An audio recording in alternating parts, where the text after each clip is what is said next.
Start Network is here. Hold no punches. I'm real revolutionary right now. Support this man, Black Media. He makes sure that our stories are told. Thank you for being the voice of Black America, Roland. Stay black. I love y'all. All momentum we have now, we have to keep this going. The video looks phenomenal. See, there's a difference between Black Star Network and Black-owned media and something like CNN. You can't be Black-owned media and be scared. It's time to be smart. Bring your eyeballs home. You dig?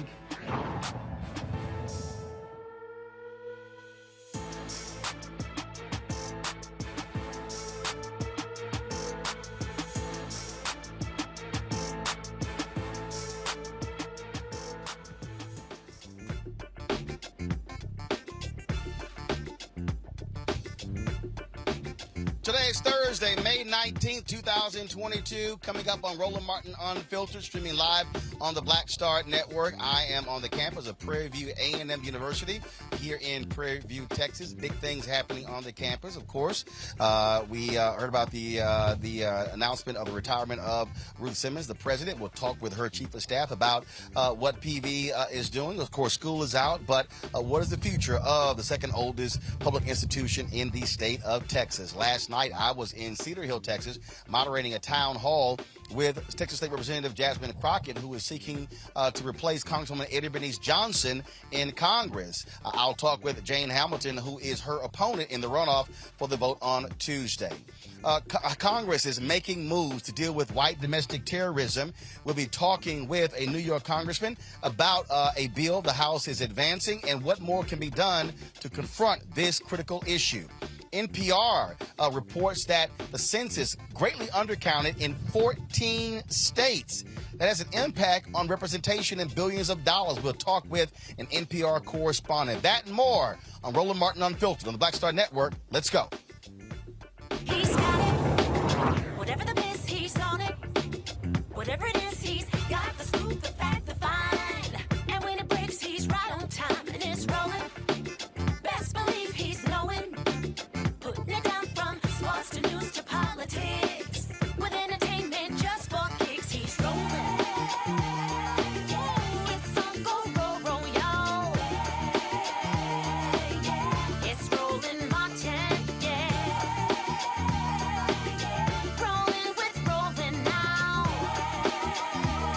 He's funk, he's fresh, he's real, the best, you know he's Roland Martin now.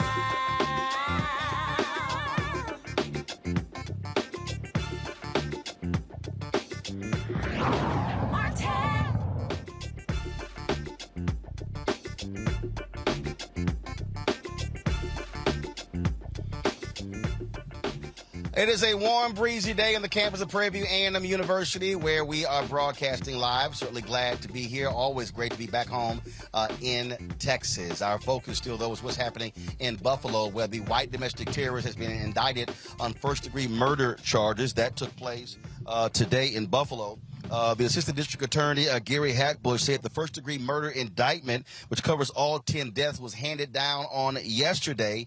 At his initial court appearance on Saturday, the killer, his court-appointed attorney, entered a plea of not guilty on his behalf. He is due back in court on June 9th. Now, while that was going on, Congress is moving forward to deal with domestic terrorism in this country. Also, they're talking about establishing domestic terror offices around the country. Joining us right now is New York Congressman Jamaal Bowman. Congressman, glad to have you on Roland Martin Unfiltered. Good to be with you. Thanks for having me. So many people, we've talked to so many, they say they want to see action. They didn't just want to hear President Joe Biden speak in Buffalo on Tuesday. They want to hear action. Talk about what the House has done. What are its chances of being approved in the United States Senate? So moving forward with the domestic terrorism bill and having it pass the House is a big step in the right direction. Domestic terrorism has been a problem in this country since this country's inception. The FBI and other law enforcement agencies have been aware of its presence and its growth. The FBI has even noted how domestic terrorism is growing in local law enforcement agencies. The problem is that there isn't enough coordinated effort to do a lot more about it, to recognize it, to stop it before it starts and to squash it out once and for all. So, the Senate could be a place where not much gets done because we need a supermajority, which means even if we get all 50 Democrats, we need 10 Republicans, which is why people like myself and others have been pushing for the Senate to end the filibuster. So I'm hoping that Senate Majority Leader Chuck Schumer does what he has to do to get us to a place where we can end the filibuster. But as you know, Roland, people like Senator Manchin, people like Senator Sinema, they have their own way of doing things over there, and which is why Democrats continue to struggle and continue to not really lead in the way we need to lead. So the House passed this domestic terrorism bill. We have a resolution condemning white supremacy and the Great Replacement theory specifically. I want to talk a little bit more about that because we have to take a stand on what that is and acknowledge how it's radicalizing people across the country and around the world. Yesterday, I talked about that. You had senators like Senator John Cornyn of Texas. You had, of course, Senator Ron Johnson, the senator from Indiana, basically saying, okay, this is really, poo-pooing the idea of white supremacy. And for them, it is as if that's really out of sight, out of mind. Yeah, it's unbelievable to hear elected officials, particularly members of Congress, take that position. White supremacy has always been here. Let's, one, be very clear about that. But President Trump resurrected it in a way where now it's front and center at our doorstep, pretty much in every corner of the country. We also have to understand, this monster in Buffalo, or this monster from New York who drove to Buffalo, had a manifesto. And in his manifesto, he was crystal clear. He is motivated and has been motivated by the Great Replacement theory, nonsense and rhetoric. He believes that there's a Jewish conspiracy to have blacks and immigrants, particularly Latino immigrants, replace the white race. And he wanted to do something about it. And he was inspired by Dylan Roof. He was also inspired by the Christchurch shooter who committed that massacre several years ago. So this is a real thing. And it's being peddled by members of Congress. It's being peddled by Tucker Carlson. We just had an insurrection led by white nationalists on January 6, 2021. So we're living through something that's right in front of our faces. Now, if my colleagues in Congress don't want to acknowledge it, fine. But the majority of us better acknowledge it, because for those who are Republican who believe they care about democracy, this is the number one threat to democracy right here. So they better step up and get on board. And for our resolution, we are engaging Republicans to say, look, this is on you as much as it's on us. Support this resolution. Make it bipartisan so that we can show the world that the U.S. Congress, the most powerful government in the world, is stepping up and condemning white nationalism and the Great Replacement theory. No, and again, what it does is it puts them on record. Congressman Jamaal Bowman, we're going to have you back, because I definitely want to talk about what's happening in New York State with the decimation of black congressional districts, but we'll certainly do that next week. Thank you, sir. Good to see you. I appreciate it. Thanks a bunch. My panel, folks, is Dr. Larry Walker. He's assistant professor, University of Central Florida. Reese Colbert, founder of Black Women Views. And, of course, Dr. Greg Carr, Department of Afro-American Studies at Howard University. Glad to have all three of you here. That particular point that he just made there, Reese, forcing these Republicans to be on the record when it comes to this white supremacy resolution, that is important. Folks need to know exactly where they stand, because as we keep saying, we know that that's their constituency. That's their voters. And so this resolution is important, as well as this particular bill to confront white domestic terrorism in this country. Trust me, if this was a Muslim shooter, these white Republicans would be reacting a hell of a lot differently. Absolutely. That's what they do. See, the difference is that Republicans turn an isolated incident into an indictment on the entire race, on an entire religion, on an entire community of people. And what Democrats need to do is they need to be as disciplined and as relentless at sounding the alarm about this white domestic terrorism. Janet Napolitano, back in the Obama administration, actually warned about white domestic extremism being the biggest threat to this United States. And she was raked over the coals and even demanded to resign by Republicans. So Republicans have been pretending to have their head in the sand for many years on this, but the reality is that they are ginning it up because it results in political capital for them. It results in them continuing to win elections. And so I think that the Democratic Party needs to be more forceful. These votes are good, but they're not necessarily as effective if nobody hears about it except for those of us talking about it on this show or on Black media. And so they need to get loud. They need to be relentless. They need to be not scared. Don't be scared of offending a couple of white soccer moms that you think you're going to win over from the Republican Party. You need to really be out there because a lot of Black people are looking to see what the response is, and just simply spewing these platitudes is not going to be enough. So I'm encouraged by some of the some of the legislation. I have my thoughts on what I think is really necessary at this time. I think we need to move beyond slogans and move beyond branding, and we need to actually be moving on to policy prescriptions. But this is a good start. Larry, one of the things that other day, Donnie Deutsch was on Morning Joe, and he was talking about how Democrats should be hitting Republicans on this, calling them racist. Now, the issue is not sitting here calling folks racist. They've already accepted that. The thing is showing how their policies are having a direct impact that also is race-driven. This is a perfect example. If they are unwilling to stand up for a resolution condemning white supremacy, then that's what people need to know and understand. And so this is why this matters. We saw them complaining about baby formula, and then all of a sudden, when there was a vote to add $28 million to deal with that, 182 Republicans voted against it. Again, force people to be on the record with their votes as opposed to running their mouths on Fox News. Yeah, listen, and Roland, we have all the proof we need.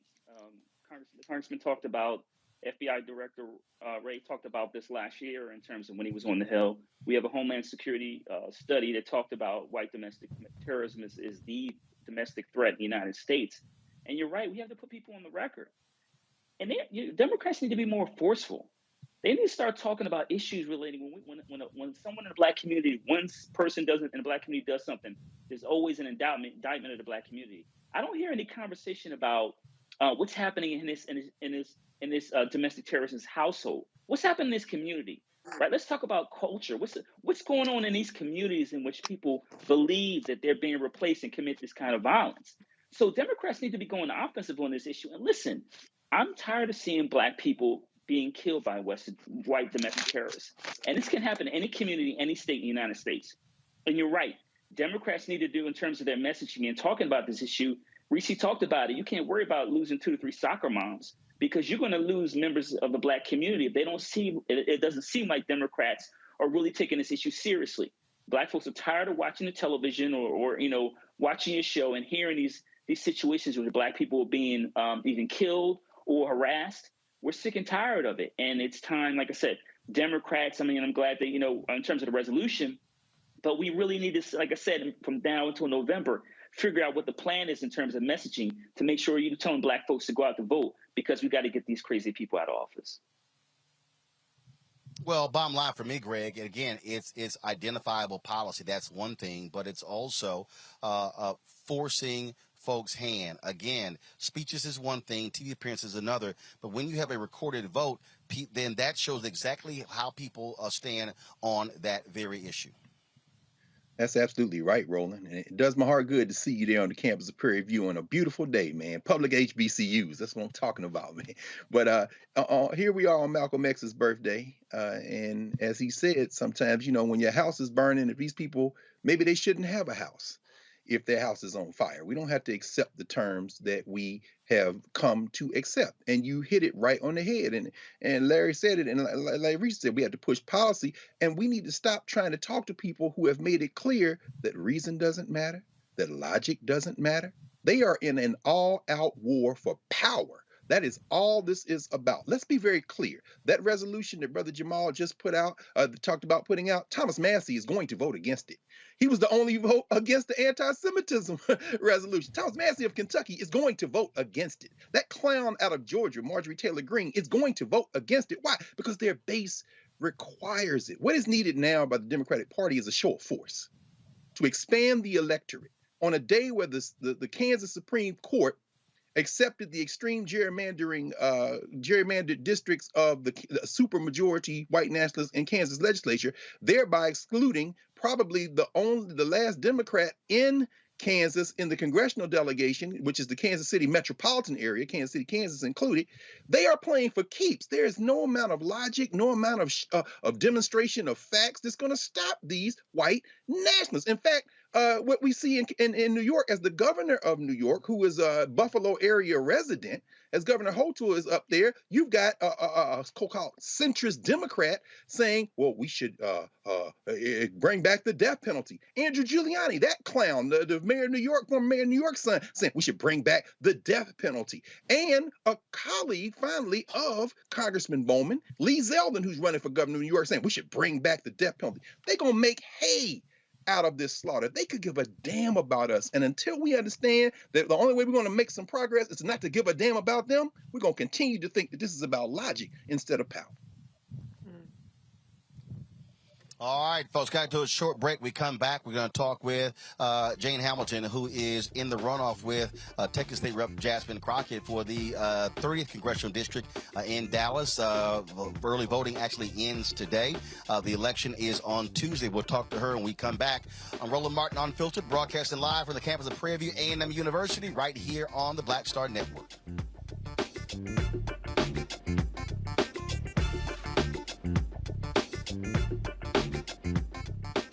Next on A Balanced Life with me, Dr. Jackie, summertime when the living is easy, or is it?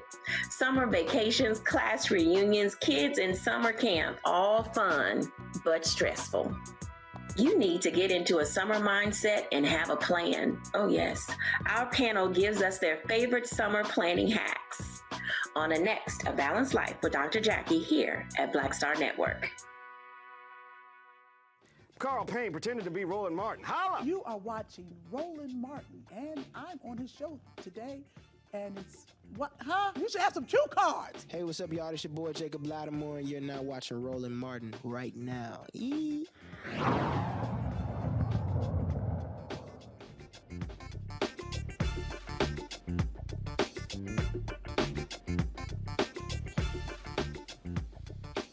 All right, folks, we're here on the campus of Prairie A M University. Of course, the spring session is out. Summer school, of course, be starting soon, and they are doing all they can. You see, that's their COVID testing site literally right behind us, and so right in front of the student center. So it's all about keeping students, faculty safe. We are here in Texas. Yesterday, we were in Cedar Hill, Texas. I was moderating a town hall with Texas State Representative Jasmine Crockett, who is running to replace Congresswoman Bernice Johnson in Congress. The runoff is on Tuesday. She's running against Jane Hope Hamilton, who joins us right now. She has been involved in Democratic politics for a very long time. Long time worked with Congressman Mark Vesey as well. Glad to have you on the show. Jane, first and foremost, when we talk about the issues that people care about, I asked the folks there last night, the people who are attending there. Of course, I'm a constituent as well. I'm a registered voter there with a home there. People are still talking about income, obviously the economy, but also housing as two of the biggest issues they want to see members of Congress address. What is your plan to deal with the economy, but also to deal with housing if elected? Well, first of all, we are, number one, thank you for having me here with you today, for taking out the time to talk to me about this very important election. This seat has been served by Congresswoman Eddie Bernice Johnson now for 30 years. She announced her retirement, and we are in the runoff right now. You can also vote early tomorrow until 7 p.m., today until 7 p.m., and Election Day is next Tuesday. You are absolutely right. Right now, we are hurting.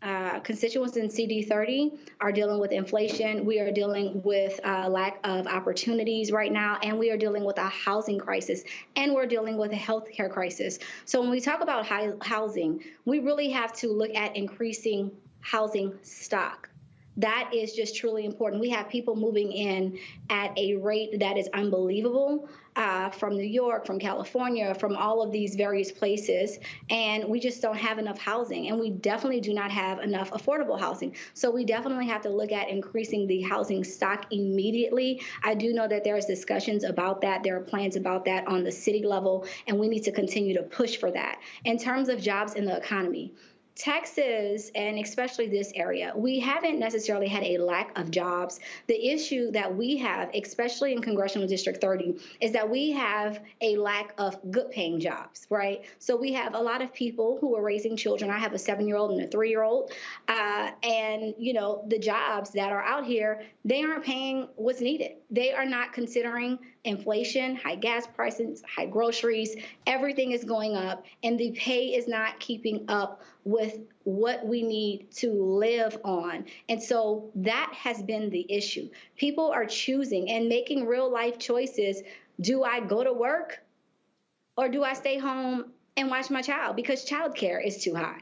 And that's what we're dealing with here on the ground. And so we have to make sure that we are working with businesses as well as working with elected officials to use our leverage to push on these companies to raise what they are paying. They do not have to wait for a bill from Congress, okay, to raise the rate that they are paying their workers. And so we're going to continue to push on that. But we also need to make sure that we are bringing jobs into Congressional District 30. I want to be on the front lines with Biden on the fight to bring back manufacturing jobs to the United States. 74% of computer chips are made in East Asia.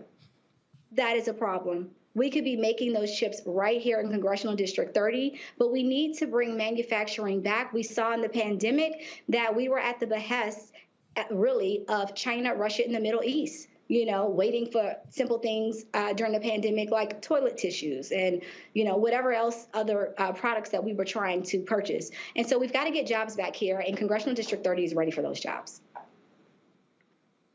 When you talk about that, yes, you're right. Employers don't have to wait for Congress on that, but the reality is they're not doing that. And so that's why the Poor People's Campaign has been talking about Fight for 15, but also cities and counties could actually do that. And so have you been pushing elected representatives on the city level and the county level to actually pass $15 as a minimum wage or a living wage?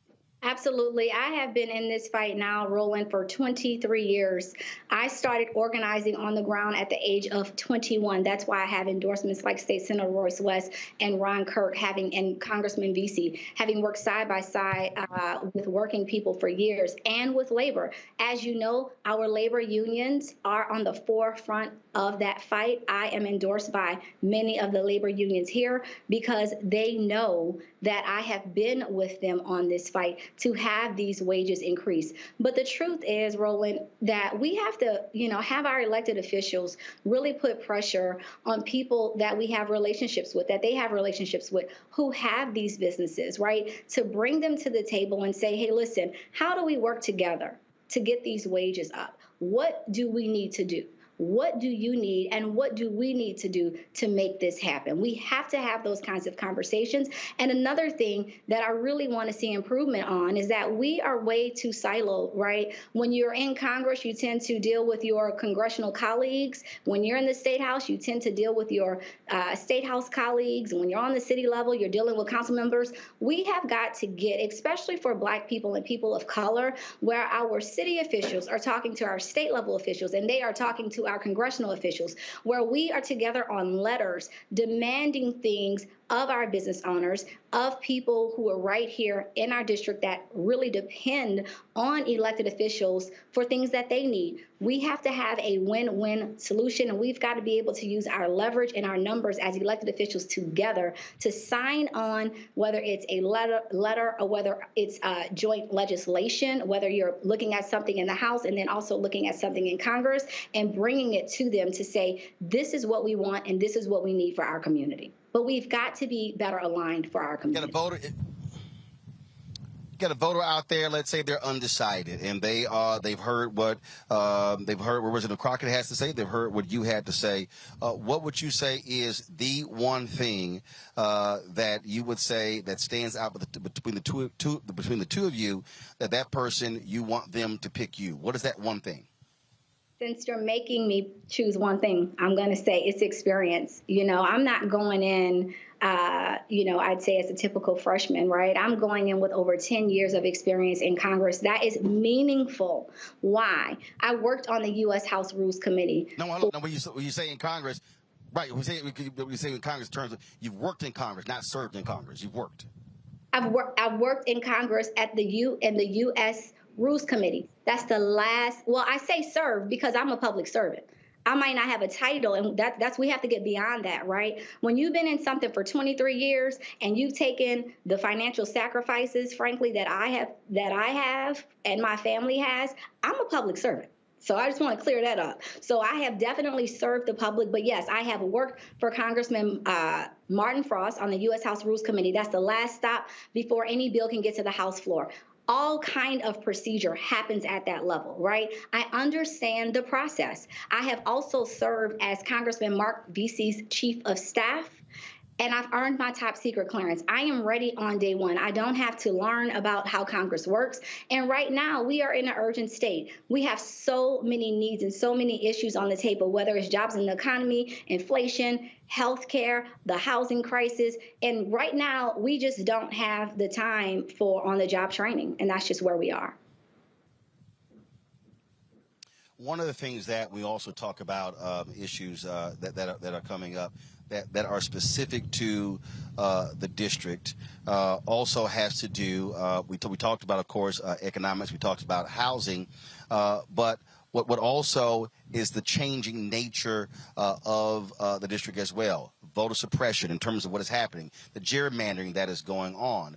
And so when it comes to the role that you will play when it comes to that particular issue, Voting Rights Act, those issues, lay out what you can do to get folks to get this over the hump in order to deal with the voter suppression that Republicans have been dealing with. And, of course, we certainly saw it in the Texas legislature. We've seen it in Georgia and Florida and other places as well. Yes, thank you for that. This is another area in where there are clear lines of delineation between myself and my opponent, Crockett. Number one, this is rhetoric versus results. In terms of my results, I can speak to exactly what I have done. In 2011, I sued the governor of Texas and Greg Abbott against the redistricting discriminatory bill that was passed out of the House, and I sued him against a discriminatory voter photo ID law. You may remember that. And guess what? We were told that there was no way that we could win in that lawsuit in the state of Texas, but we did win. We won on both instances. We beat Greg Abbott and the governor of Texas, and we beat those horrible bills back. But we were able to win that because at the time, we still had Section 4 and Section 5 of the Voting Rights. So when we are hearing and we're talking about restoration of the Voting Rights Act, that's what we're talking about. Once Section 4 and 5 was stripped, it was basically gutted. And it left people in Texas, in states like Texas that have a history of discrimination, it left us unprotected.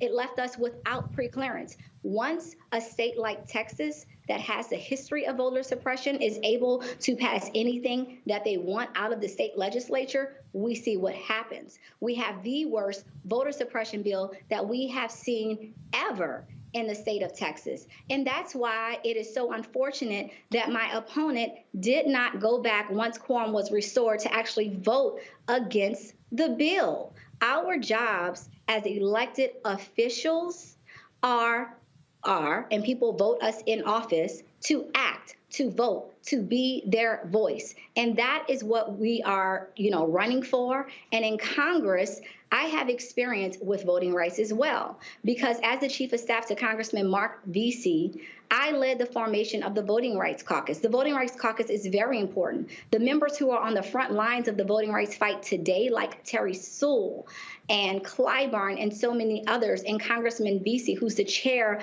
of that caucus, they use the Voting Rights Caucus to align on legislation. and to align on messaging. So the first thing that I would do as a member of Congress, first of all, is join that caucus and be on the front lines of the lawsuits that we have here in Texas and continue on with that fight. We talk about how what's happening there in D.C. But the reality is, as I said last night, congressional districts are made up of 700,000 people. It's about local politics as well. What will you do if elected to improve the cities in your congressional district? It's called, they talk about bringing home the bacon. That's really what people send folks to Congress to do, not to focus on national, international issues, focus on local issues. That's right. We want the money. We want the resources. It really is that simple. And the thing about this district that you mentioned early on is that, and you know it well, right, being in Cedar Hill and having voted, you have history here.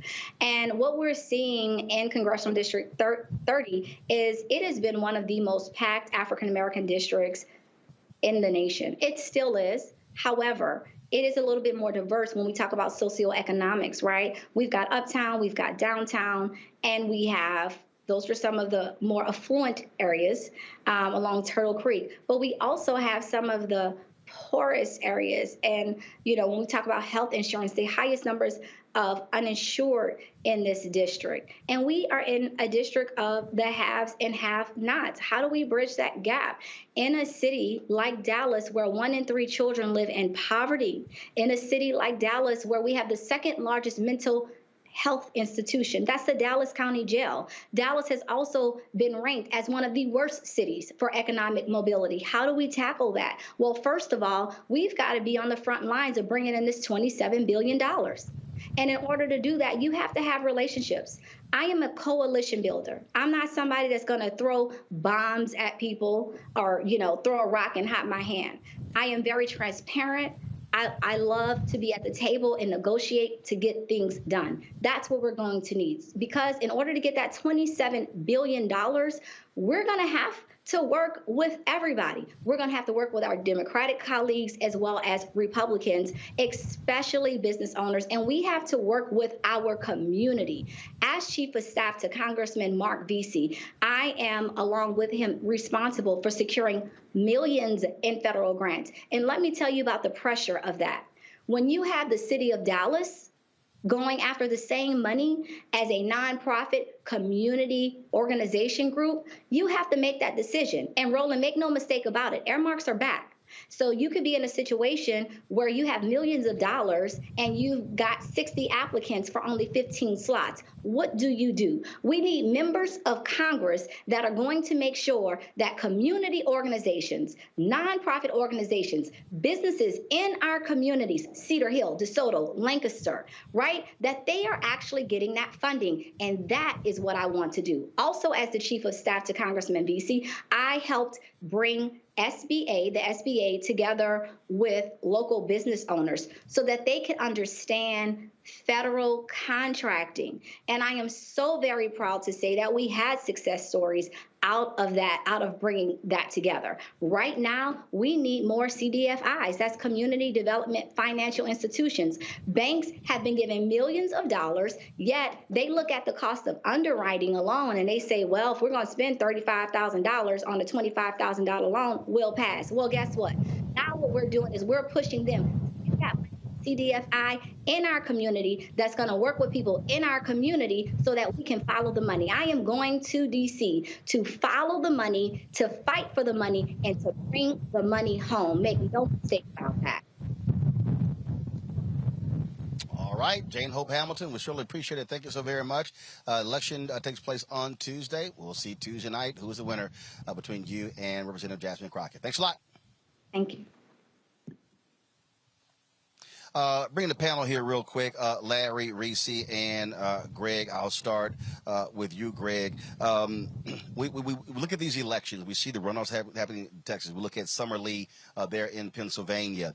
And I keep saying this, how every vote matters. Lee wins that race by 400 votes. And we still see them counting ballots on the Republican side, who's going to represent them for the United States Senate in Pennsylvania. And I get a kick out of folks who are always talking about, what they want. They want tangibles, but you kind of got to have somebody who's in position, which means you kind of got to vote for them. And so that also, what jumps out at me, people need to understand you can't get things if you don't put people in place who can provide you things, and those people can't get in place if you do not vote. That's right, Roland. There are real choices to be made. Now, do we need independent black politics? Absolutely. I am number one in the line for that. But right now, we are in a two-party system. And so in cases like, as you mentioned, in Pennsylvania, our brother Malcolm Kenyatta out of Philly, he lost the primary and immediately said, I'm going to go out here and campaign for the nominee. Why? You got to understand, there are two sides in this. There's the white nationalists and there's everybody else. Now, this case is intriguing. Listening to Sister Hamilton, she's a policy wonk. She has worked on the inside. Now, this isn't a matter of ideology. I mean, the same congressman she worked for also endorsed Chantel Brown against Nina Turner in Ohio. So this isn't an ideological split here. What you got is two sisters who are running for a safe seat. Now, what I find intriguing is that, there's a sense in watching yesterday, Sister Crockett, and, Eddie Bernice Johnson sitting there with her, there's almost a sense that they're trying to confer an incumbency on her. But what I heard tonight was very impressive. I don't think we lose one way or the other, but my question to her would have been, when you come in with 18% of the vote against somebody who had nearly 49% of the vote and has probably more of those elected officials in terms of the Congress behind her, how are you going to distinguish yourself when you've got Ron Kirk, you've got the current Dallas County Commissioner, you've got a number of other people behind you, but it's not at all clear to me how she can overcome that kind of weaponized, conferred in kind of insurgent stuff. And maybe Reese or Larry, you can walk me through it because I'm not close enough to that process to understand how to distinguish between those two sisters at this point, at least in terms of who's going to turn out and vote. Well, but I'll be honest, Reese. It comes down to how do you get your people out. I'm gonna use the Summer Lee race as an example. The AIPAC PAC dropped $3.3 million against her, supporting her opponent, flooding the airwaves. What happened? She simply out hustled them on the ground. This is the thing that I keep saying when you look at these races, these Democratic strategists, largely white, they love talking about to spend money, flood the television markets with the money. But at the end of the day, voting is based upon who turns out. If you knock on enough doors, if you get your people out, you can defeat endorsements, you can defeat money, no matter whether you're in Texas or Pennsylvania or North Carolina. That should be the lesson for any Democrat or anybody talking about them losing in November. No, it's not guaranteed the Republicans will win. You gotta outwork them and out hustle them. You have to, but I want to add to it, you have to have credibility. And when you have credibility and when you have relationships, which is part of that out hustling, then all the money in the world is not going to undo the relationship that you've built and the rapport that you've built with your constituents or would-be constituents. And so I'm with you, Dr. Carr. I found Ms. Hope Hamilton very impressive. I think that her talk about, knowing the process, and she was talking in a wonky way, in a way that's not necessarily as compelling and grabbing. It's not a slogan. It's not an elevator pitch, but you do need somebody who knows, who has experience. But I think that this race also represents the best of what we have to offer and and why we should be competing, even if it's against each other. I don't see a loss either way. I'm not familiar enough with either of their records to make a judgment on who's better, but I definitely think that, she has a lot of ground to make up. But I also would disagree with you a little bit too, Dr. Carr. I don't know if it's unnecessarily unfair to, the fact that, Congresswoman Bernice Johnson is kind of bestowing her incumbency on Jasmine Crockett. Hey, that's relationship building. She's done something, if I don't want to say homegirl because I don't want to be like that, but if Hope Hamilton was on the hill with Mark Beasley, maybe she should have been rubbing elbows a little bit more with Bernice Johnson. Politics is relationships. She has her endorsements. Jasmine, Representative Crockett has hers, and it's on for the voters to decide. But I think it will come down to who's made the case directly to the people. When you have more resources, you can make the case to more people. When you have more surrogates, you can make the case to more people. But I'm with you. I find this very, very interesting. But I think that either way, the constituents will win. But I did detect some shade. I was curious what she meant there because, it was a little bit of shade she was throwing about, work with things. So I don't know some of the nuances, but, I know that some of these younger, the Bowmans, and I like Congressman Bowman, and I like, Cori Bush and all them, but some of them are a little bit more flamethrowers and a little bit, less, collaborative in terms of working across the aisle, even within the caucus. So I don't know if that was that about, but I think that either way that the constituents of that district are going to win. Well, Larry, I'll tell you this here. You look at the Oregon race where you had an incumbent moderate Democrat who lost to a strong progressive. At the end of the day, nobody is guaranteed wins. And so I get a kick out of these folks who complain when they face opposition in primaries. Well, no one just hands you an office. You got to earn it. You got to run, and you got to go out there and get the votes to win.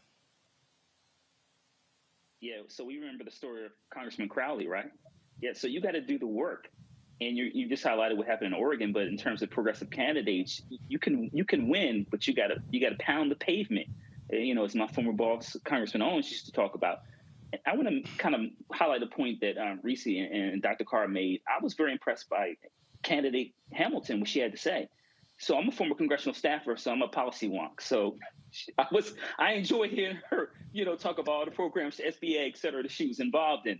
But what does that mean for the people in the community, right? So there's a way you talk to people like us, right? In terms of having this conversation using these acronyms, using a lot of acronyms, right? But what does that mean for the people in the community? So I'm hoping she's pounding the pavement. I also want to add, Roland, we talked about Congresswoman Eddie Bernice Johnson had a chance, working on the Hill, work with her office and wishing her best in retirement. But we also know, Roland, in terms of how these, Reese talked about relationships. Eddie Bernice Johnson, everyone, when they're retiring, you have your person or your people, right? That you kind of want to slide right in right after you leave office. This is how the game goes. We know this. And even when it comes to members of the CDC. But that's actually, if you saw the town hall last night, that's actually not what happened. They didn't actually have a long relationship. It was actually what she saw. And Johnson said last night she asked Crockett to run. So this wasn't one of those things where, again, what she said last, this wasn't like you had somebody who worked for them for 20 years and then when they retire, then your person runs. No, Johnson said she didn't even know her. She saw what she was doing, and Johnson said she went to her and asked her to run. I didn't even realize that until last night. But again, when I go back to you can have somebody who can pick you, they can anoint you, you still have to run.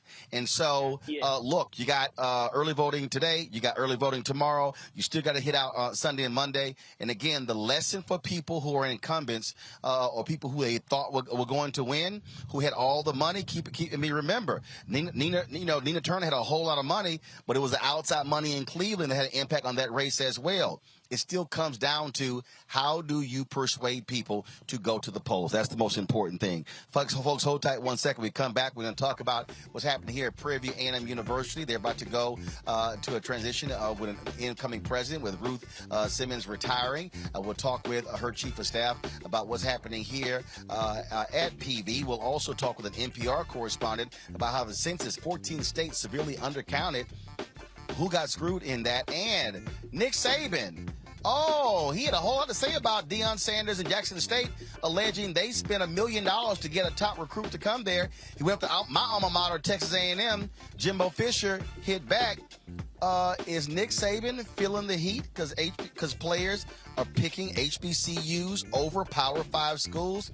We'll discuss all of that in the second hour of Roland Martin Unfiltered, broadcasting live from Prairie View. Don't forget, download the Black Star Network app, Apple phone, Android phone, Apple TV, Android TV, Roku, Amazon Fire TV, Xbox One, Samsung Smart TV, and support our Bring the Funk fan club. Where every dollar you give goes to support this show. Check out money orders. You can go to P.O. Box 57196, Washington, D.C. 20037-0196. The Cash App is $RM Unfiltered. PayPal is R Martin Unfiltered. Venmo is RM Unfiltered. Zelle is Roland at RolandSMartin.com. Roland at RolandMartinUnfiltered.com. I'll be right back.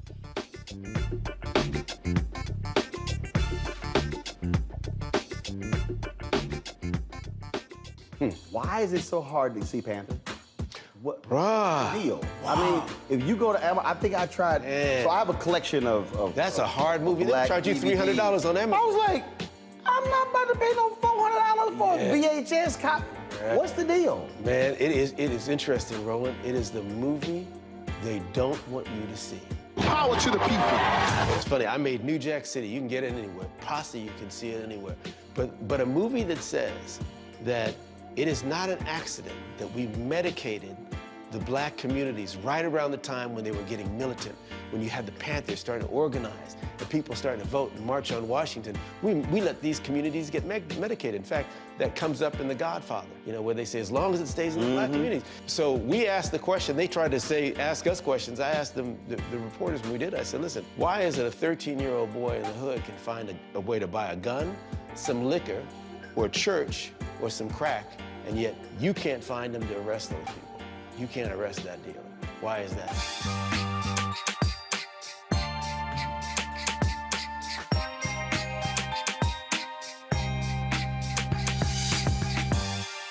I'm Deborah Owens, America's Wealth Coach and host of Get Wealthy. Let me hit you with a few numbers. African Americans spend 9 times the amount on ethnic beauty products and yet only own 1% of the beauty supply stores. It's an $18 billion industry. On the next Get Wealthy, you're gonna learn and hear from a woman who's turning this obstacle into an opportunity. We literally take you from A to Z on all of the things step by step you need to have in place to open and run a very successful beauty supply store. That's right here with me, Deborah Owens, host of Get Wealthy, only on Black Star Network. Hi, this is Cheryl Lee Ralph. Hello, everyone. It's Kiara Sheard. Hey, I'm Taj. I'm Coco. And I'm Lily. And we're SWV. What's up, y'all? It's Ryan Destiny, and you're watching Roland Martin Unfiltered.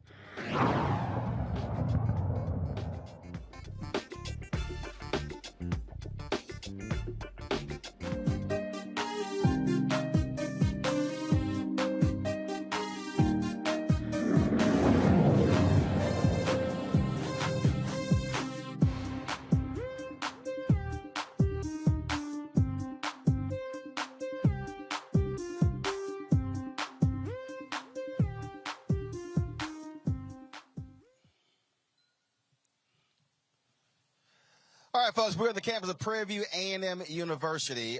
Yesterday, of course, we were in Cedar Hill, Texas, and so Coach Gary Blair, the former head basketball coach at Texas A&M University women's team, he wanted to have lunch or dinner with me. So I said, well, look, I'm in Dallas, so then I'll stop through College Station.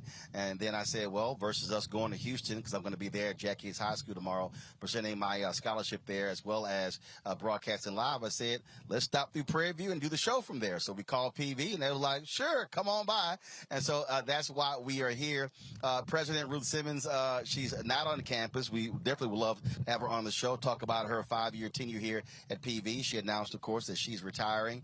And joining us right now is Kevin Hoffman. He is the chief of staff here at PV. Kevin, how you doing? Doing good. Thank you for coming out and giving our campus some exposure. Oh, well, not a problem. So it's been a while since I've been here at PV. A lot of things have happened over the past 5 years. years, there's been a lot of improvement with President Simmons. To talk about the changes she has brought to this university, to this campus, to the student body, faculty, and staff. Well, along with our enrollment increasing, our endowment has increased significantly.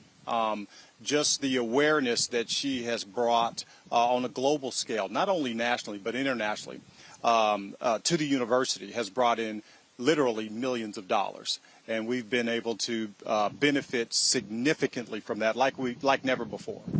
Now on the international piece, so it's a perfect example. My nephew was going to come here for 2 years and then transfer to Texas A&M to major in construction management. But then told his parents, you know what, I'm just going to go ahead and stay here all 4 years because of the number of international students how he's been able to meet.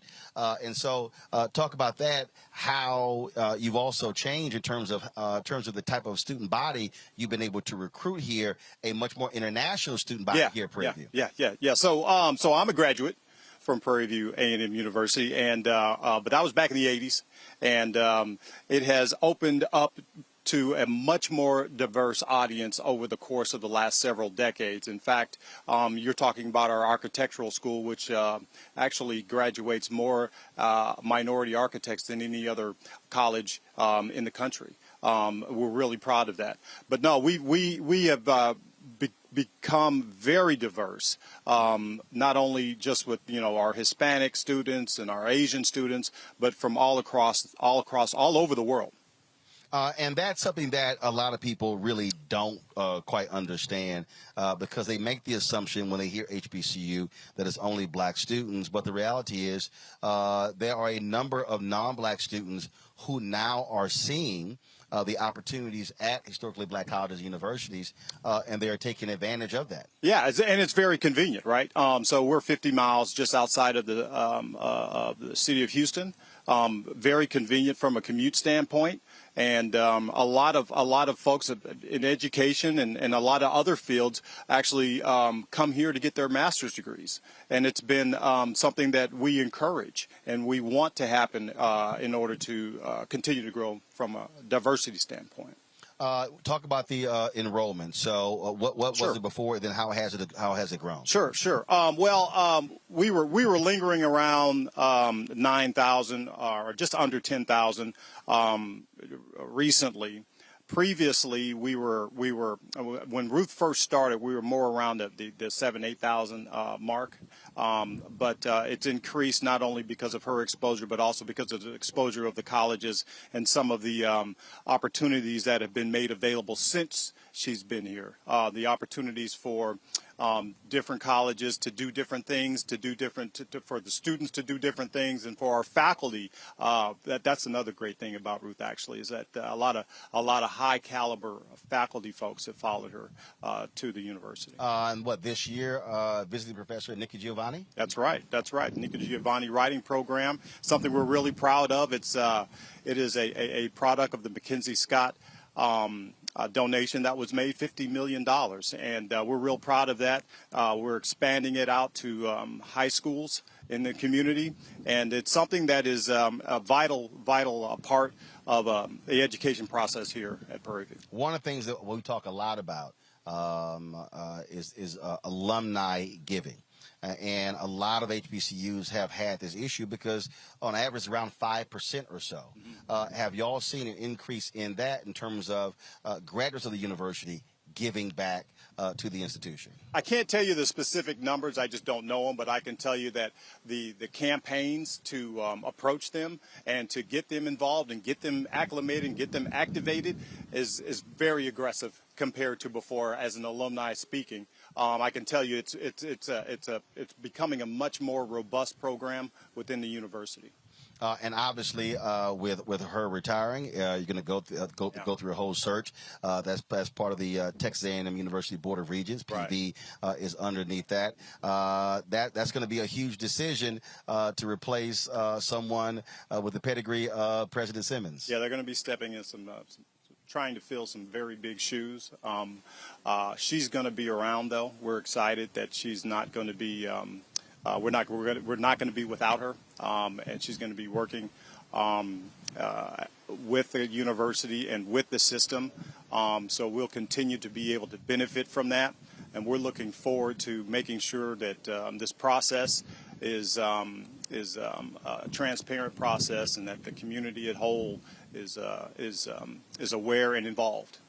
And for folks who don't know, obviously we've been showing some of the video, but so much has actually changed because and not just buildings on this campus, but also the expanded living opportunities in and around this area as well. And so this university actually drives economic development in this county. Absolutely, we drive a significant part of the economic component of Waller County, and play a vital role as far as employing is concerned, and many other things. And we look at all of those entities: Waller County, the city of Waller, Hempstead, Hempstead ISD, Waller ISD. They're all our partners in this process as far as trying to develop and grow the county. It's one of the fastest growing counties in the state. And, of course, folks may not realize the land this university sits on. Yeah. 1,400 acres, 1,400 plus acres, and the history associated with it. A lot of folks don't realize that this was a slave plantation back in the day, Alta Vista plantation, and it was dedicated to become what it is today. And who would have ever known that this campus would produce such productive people? And that's our saying: Prairie View produces productive people. After the years in which it was owned by Colonel Kirby, and it was a slave plantation, and look how far we've come. Absolutely. Yeah. The only mistake, y'all chose those purple and gold colors.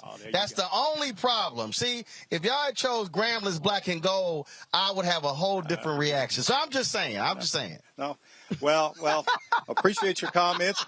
I have a unique appreciation for black and gold as well, so I really understand where you're coming from. But we're gonna stick with our colors here at Prairie View. Again, like I say, my nephew goes here, and so if I told him, if you want me to wear anything in Prairie View, just make it all white. Or something like, or just make it gold. Make it white and gold. I said, but I can't wear the purple and gold. I hear you. I can't do it. Kevin, I appreciate it. Thank you. Thanks so much. Thanks for having us. I appreciate it. Thanks so much. All right, folks, we're going to go to a break. We come back. We're going to talk about the undercounting of the census with the NPR correspondent. 14 states and how we were impacted. You're watching Roland Martin Unfiltered right here on the Black Star Network.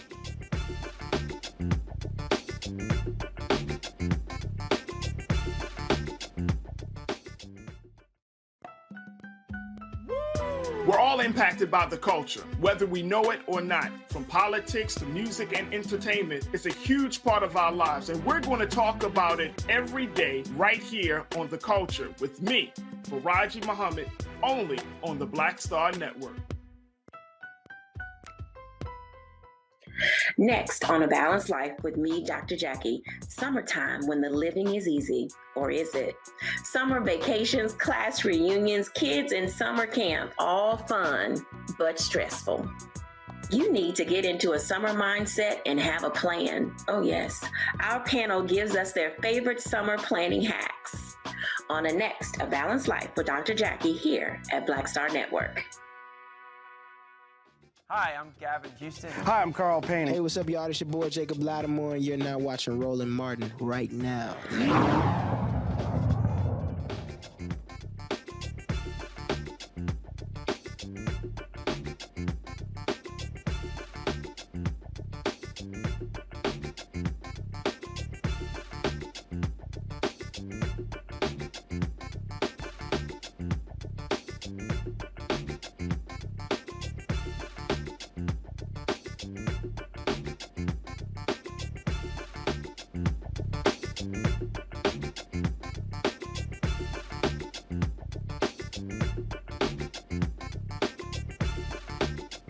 Folks, we are here in the campus of Prairie A M University.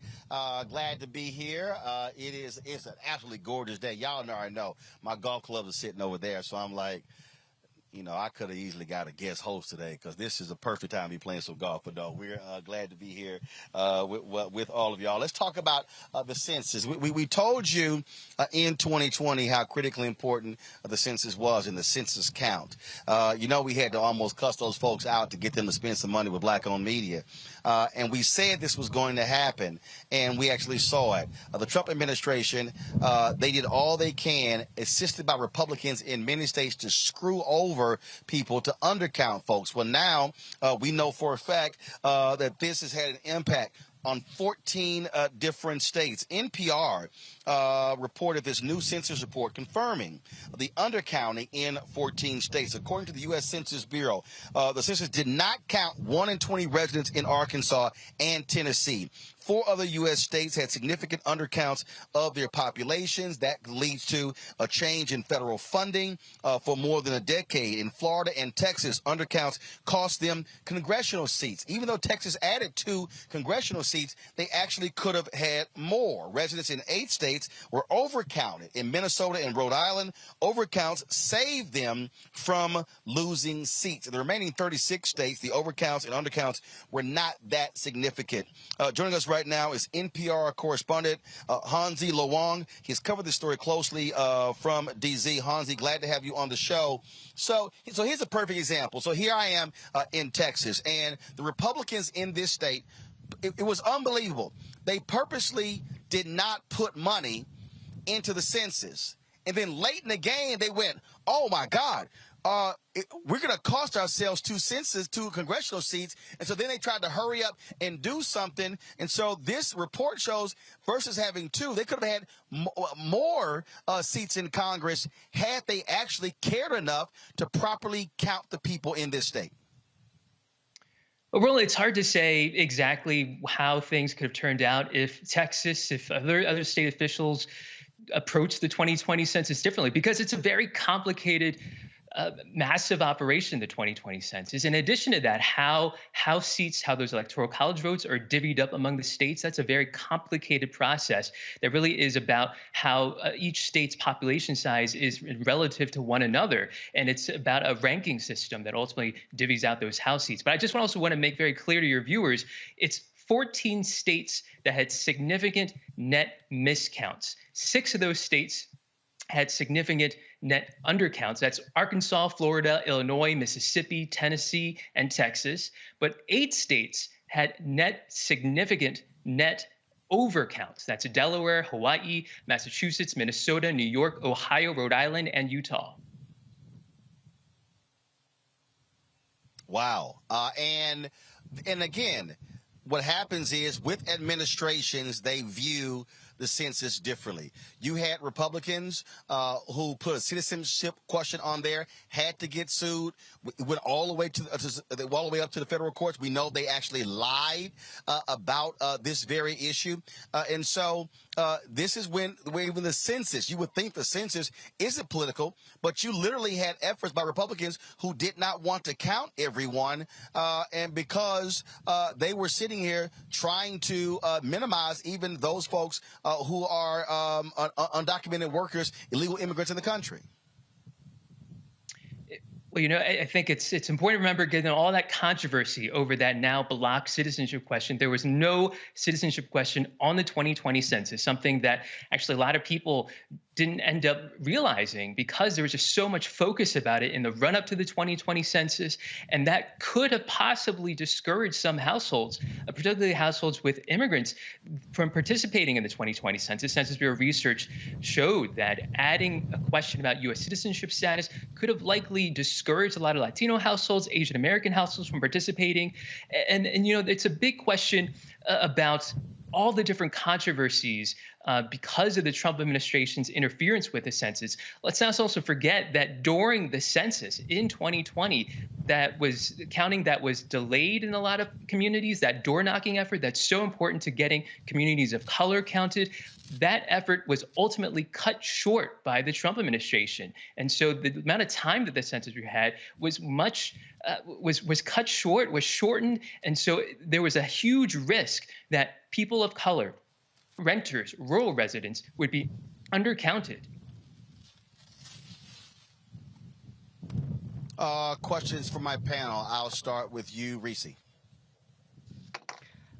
Thank you for writing your article. I noticed that they haven't yet released national data on this, but it was very interesting that, and we can tell by the states that you noted were miscounted in terms of overcounted and undercounted, that the racial demographics likely played a factor because the whiter states were overcounted and the states that have a significant, Latino and Black population were undercounted. Do you plan to do a follow-up once that, or how did you get this information, and how can you shed some more light on that aspect of it? Well, all these results are from a follow-up survey that the Census Bureau conducts. It's known as a post-enumeration survey. And the Bureau has been releasing over the past few months different sets of results. And actually, there are results showing the national level differential undercounts and overcounts based on race ethnicity. We found out a few months ago that Latinos, nationally speaking, they were undercounted more than 3 times the rate of a decade earlier. And Native Americans living on reservations and Black people also had really high undercounts at the national level. And again, at the national level, white people who do not identify as Hispanic were overcounted, almost double the rate as compared to 2010. And Asian Americans were also overcounted. But, a lot of census stakeholders, local and state officials, have very similar questions to what you just posed, which is, we understand what it looks like at the national picture, the national level, but what does it look like at the state level? What does it look like at the county level? What does it look like in my city, in my town, the racial and ethnic breakdown? Because historically, we know that census participation, the quality of the count, differs from neighborhood to neighborhood, and it differs from demographic group to demographic group. The census does not count every person equally because of all of these different barriers to getting groups counted and getting them counted well. But we don't have that information. The Census Bureau's, that follow-up survey, was not designed to get detailed metrics below the state level.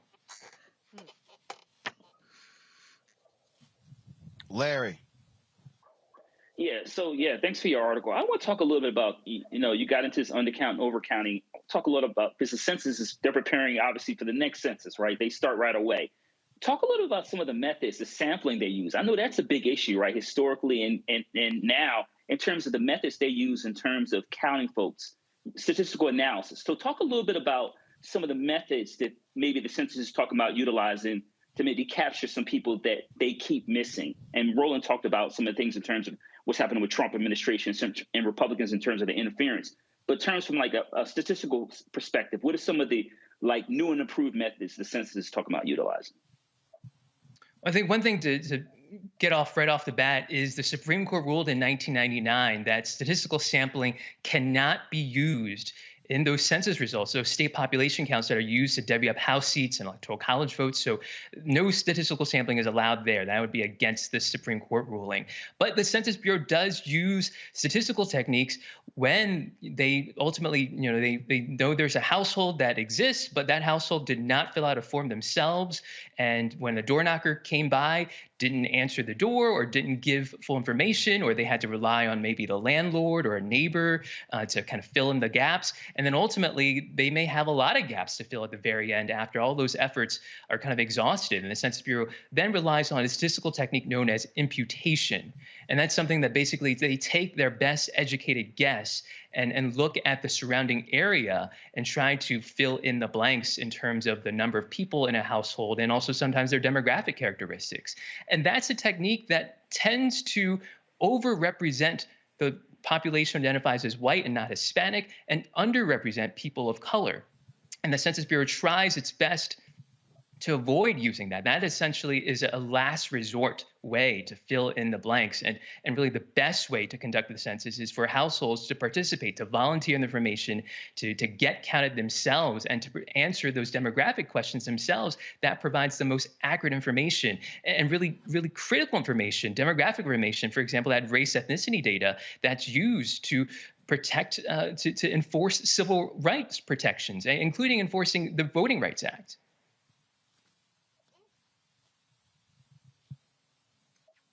Greg.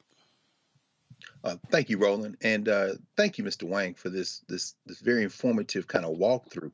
As you said, we know that this post-enumeration survey won't affect House seats or anything this cycle.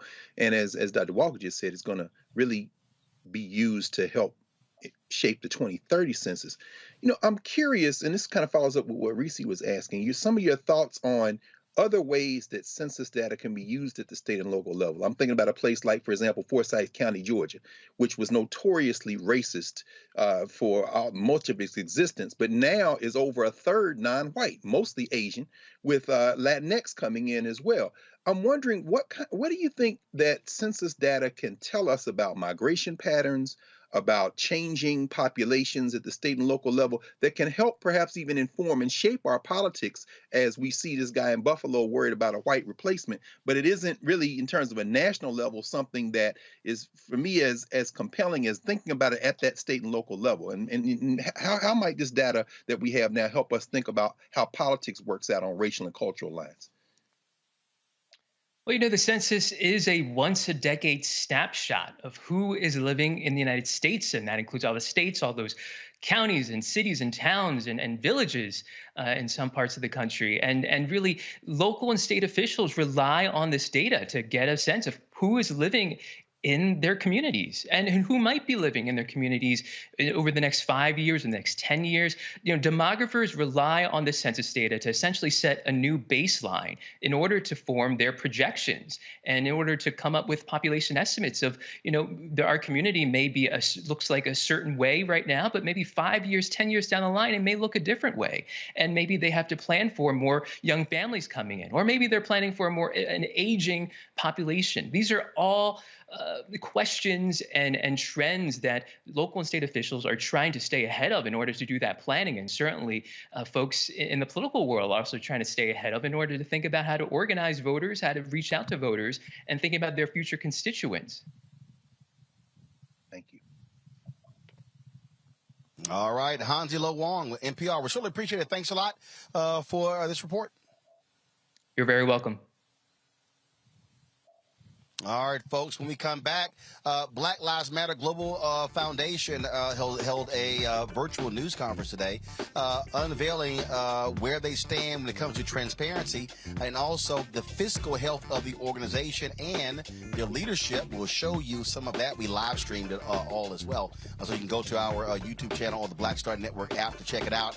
And we got to talk about Nick Saban. Man, he is not happy with these players being able to get name, image, and likeness deals. We'll show you what he had to say where he tried to come after Jackson State and my alma mater, Texas A&M. Deion Sanders and Jimbo Fisher, they have responded. You're watching Roland Martin Unfiltered, broadcasting live from Prairie A M University right here on the Black Star Network.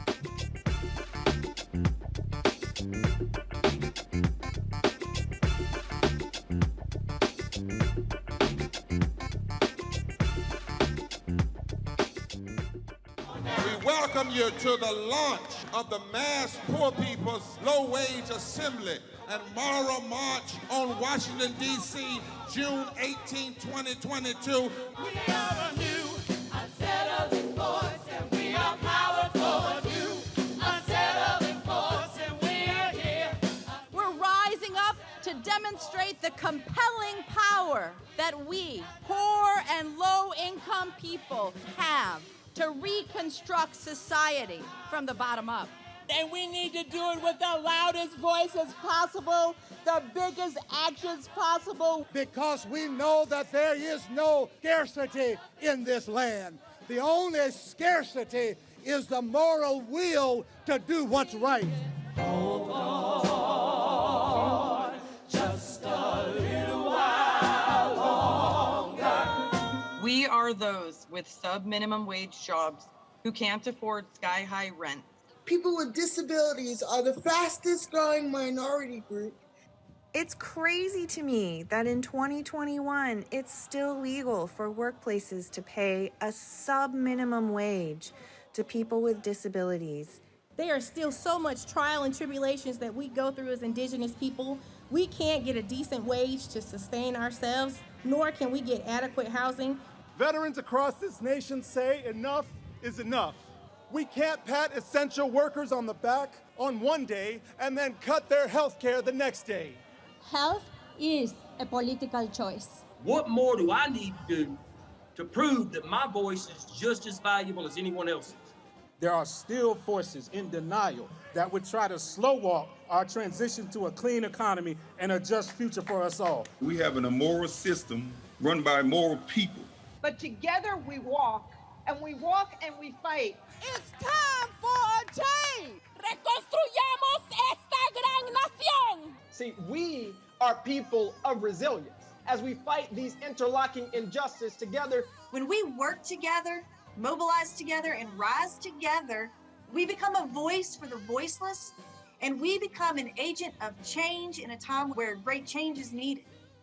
We need the third Reconstruction to ensure that deaf people, people with disabilities, and all people can have the right to live and to thrive. We know what they are doing, but the question is, what are we going to do? Reconstruction begins when we change our mentality and say it's time for you to get your foot off of my neck. Justice is coming soon. Hey, do you believe that I'm today? Hi, I'm El DeBarge. Hey, yo, Peace World, what's going on? It's the Love King of R&B, Raheem Devon, and you're watching Roland Martin, Unfiltered.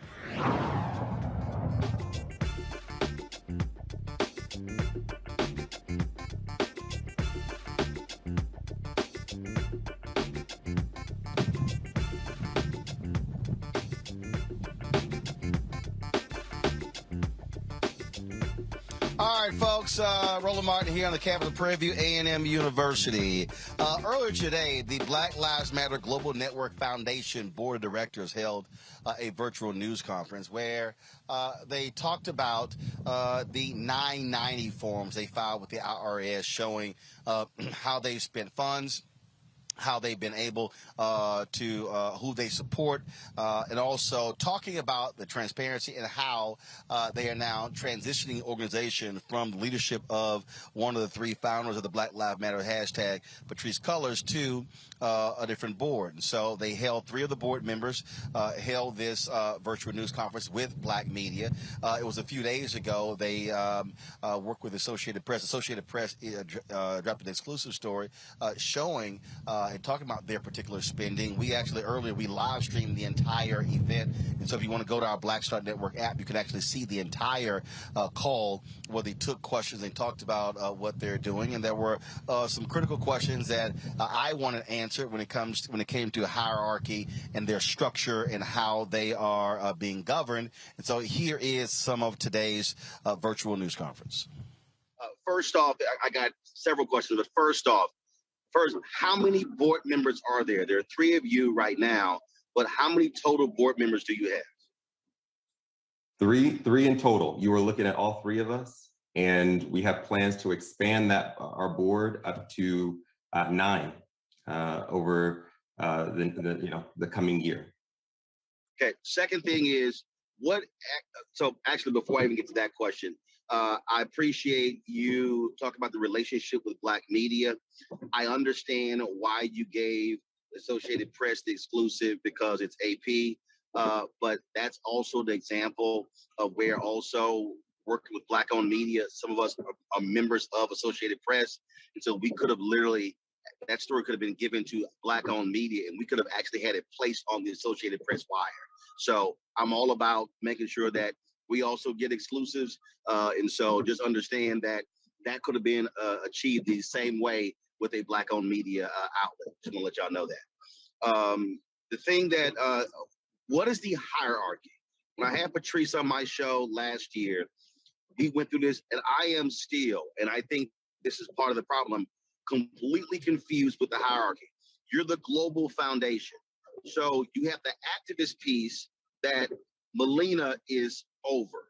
Who controls the social media? So when Black Lives Matter is speaking, part of the deal is who's speaking? Is it the foundation? Is it the activist piece? You have all of these different pieces. So are you going to provide a flow chart so we understand exactly what this whole thing is? Because even to me, it is still greatly confusing who's who does what, who's over what, stuff along those lines. Yeah, I can maybe take a first stab at that, and others please chime in. I think to your first piece, yes, we intend on ensuring that our relationship with Black media outlets remain strong. And Roland, we will, I think we got some announcements in the pipeline that we want to be able to work with you on in terms of getting out to our community. And so thank you for that reminder. But the BLM ecosystem went through a transformation in 2020.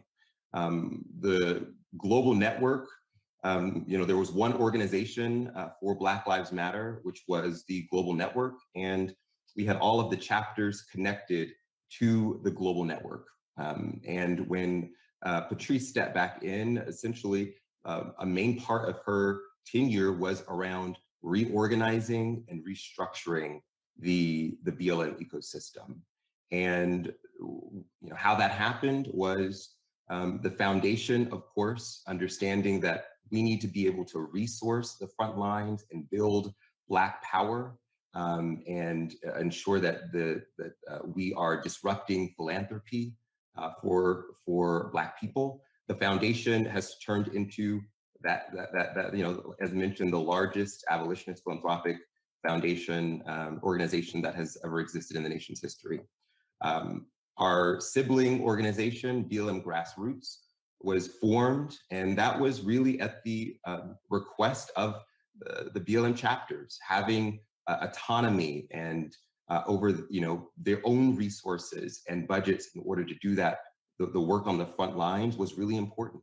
And so BLM Grassroots was formed, and to your point, my dear sister Melina Abdullah is the director of BLM Grassroots. And so they do the frontline organizing on behalf of Black Lives Matter.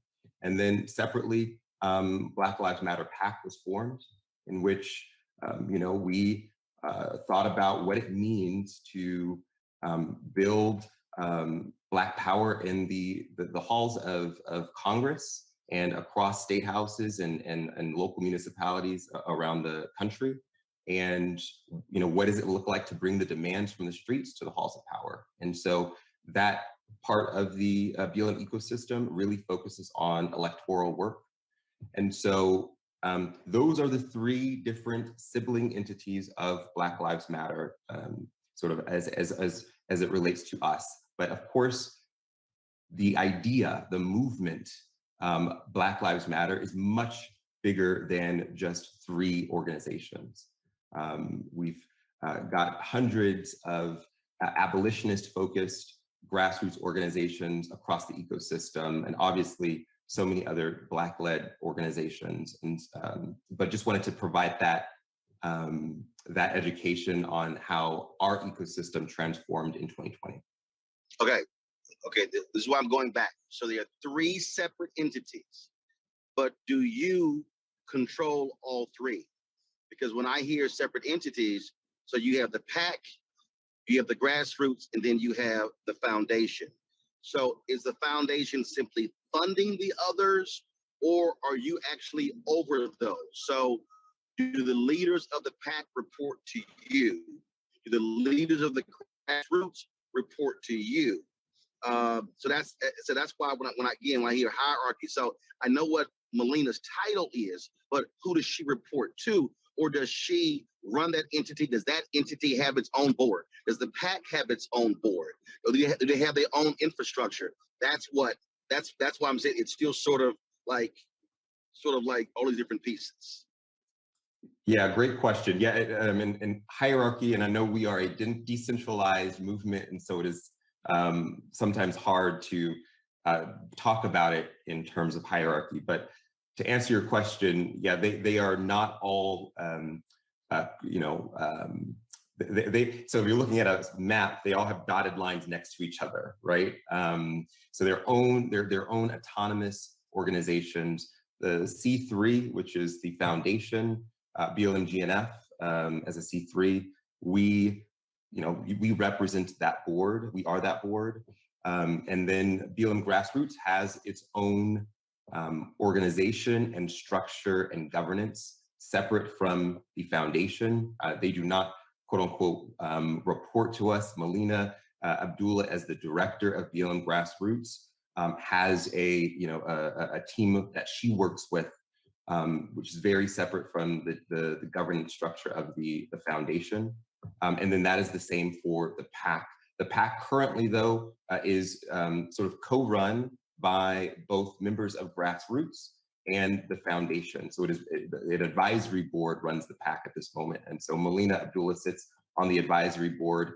Angela Austin from BLM Michigan sits on the advisory board. And then, members of the foundation sit on the advisory board as well. But it is a separate organization, autonomous, has its own reporting structures, and a separate entity as well. It is organized as a PAC and not a C3. Again, folks, if you want to see the full discussion, just simply go to the Black Star Network app. You can do so. I want to bring in my panel now, Larry, Greg, and Reese. So, Greg, I want to start with you. This is something that a number of right-wing organizations obviously have been attacking. Black Lives Matter, the grassroots folks, the foundation as well. You've had black reporters with New York Magazine and others that have actually done some of this reporting as well. So I think several things I think have been at play here. First and foremost, let's just be real. This was an entity that was grossly unprepared for the influx of funds and attention. It was literally, as some said, trying to build a building and actually run a business while you're building the building in the building.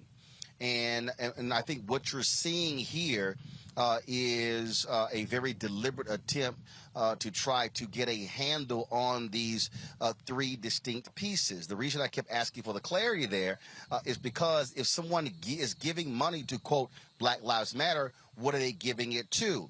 You have this separate entity, which is the grassroots piece.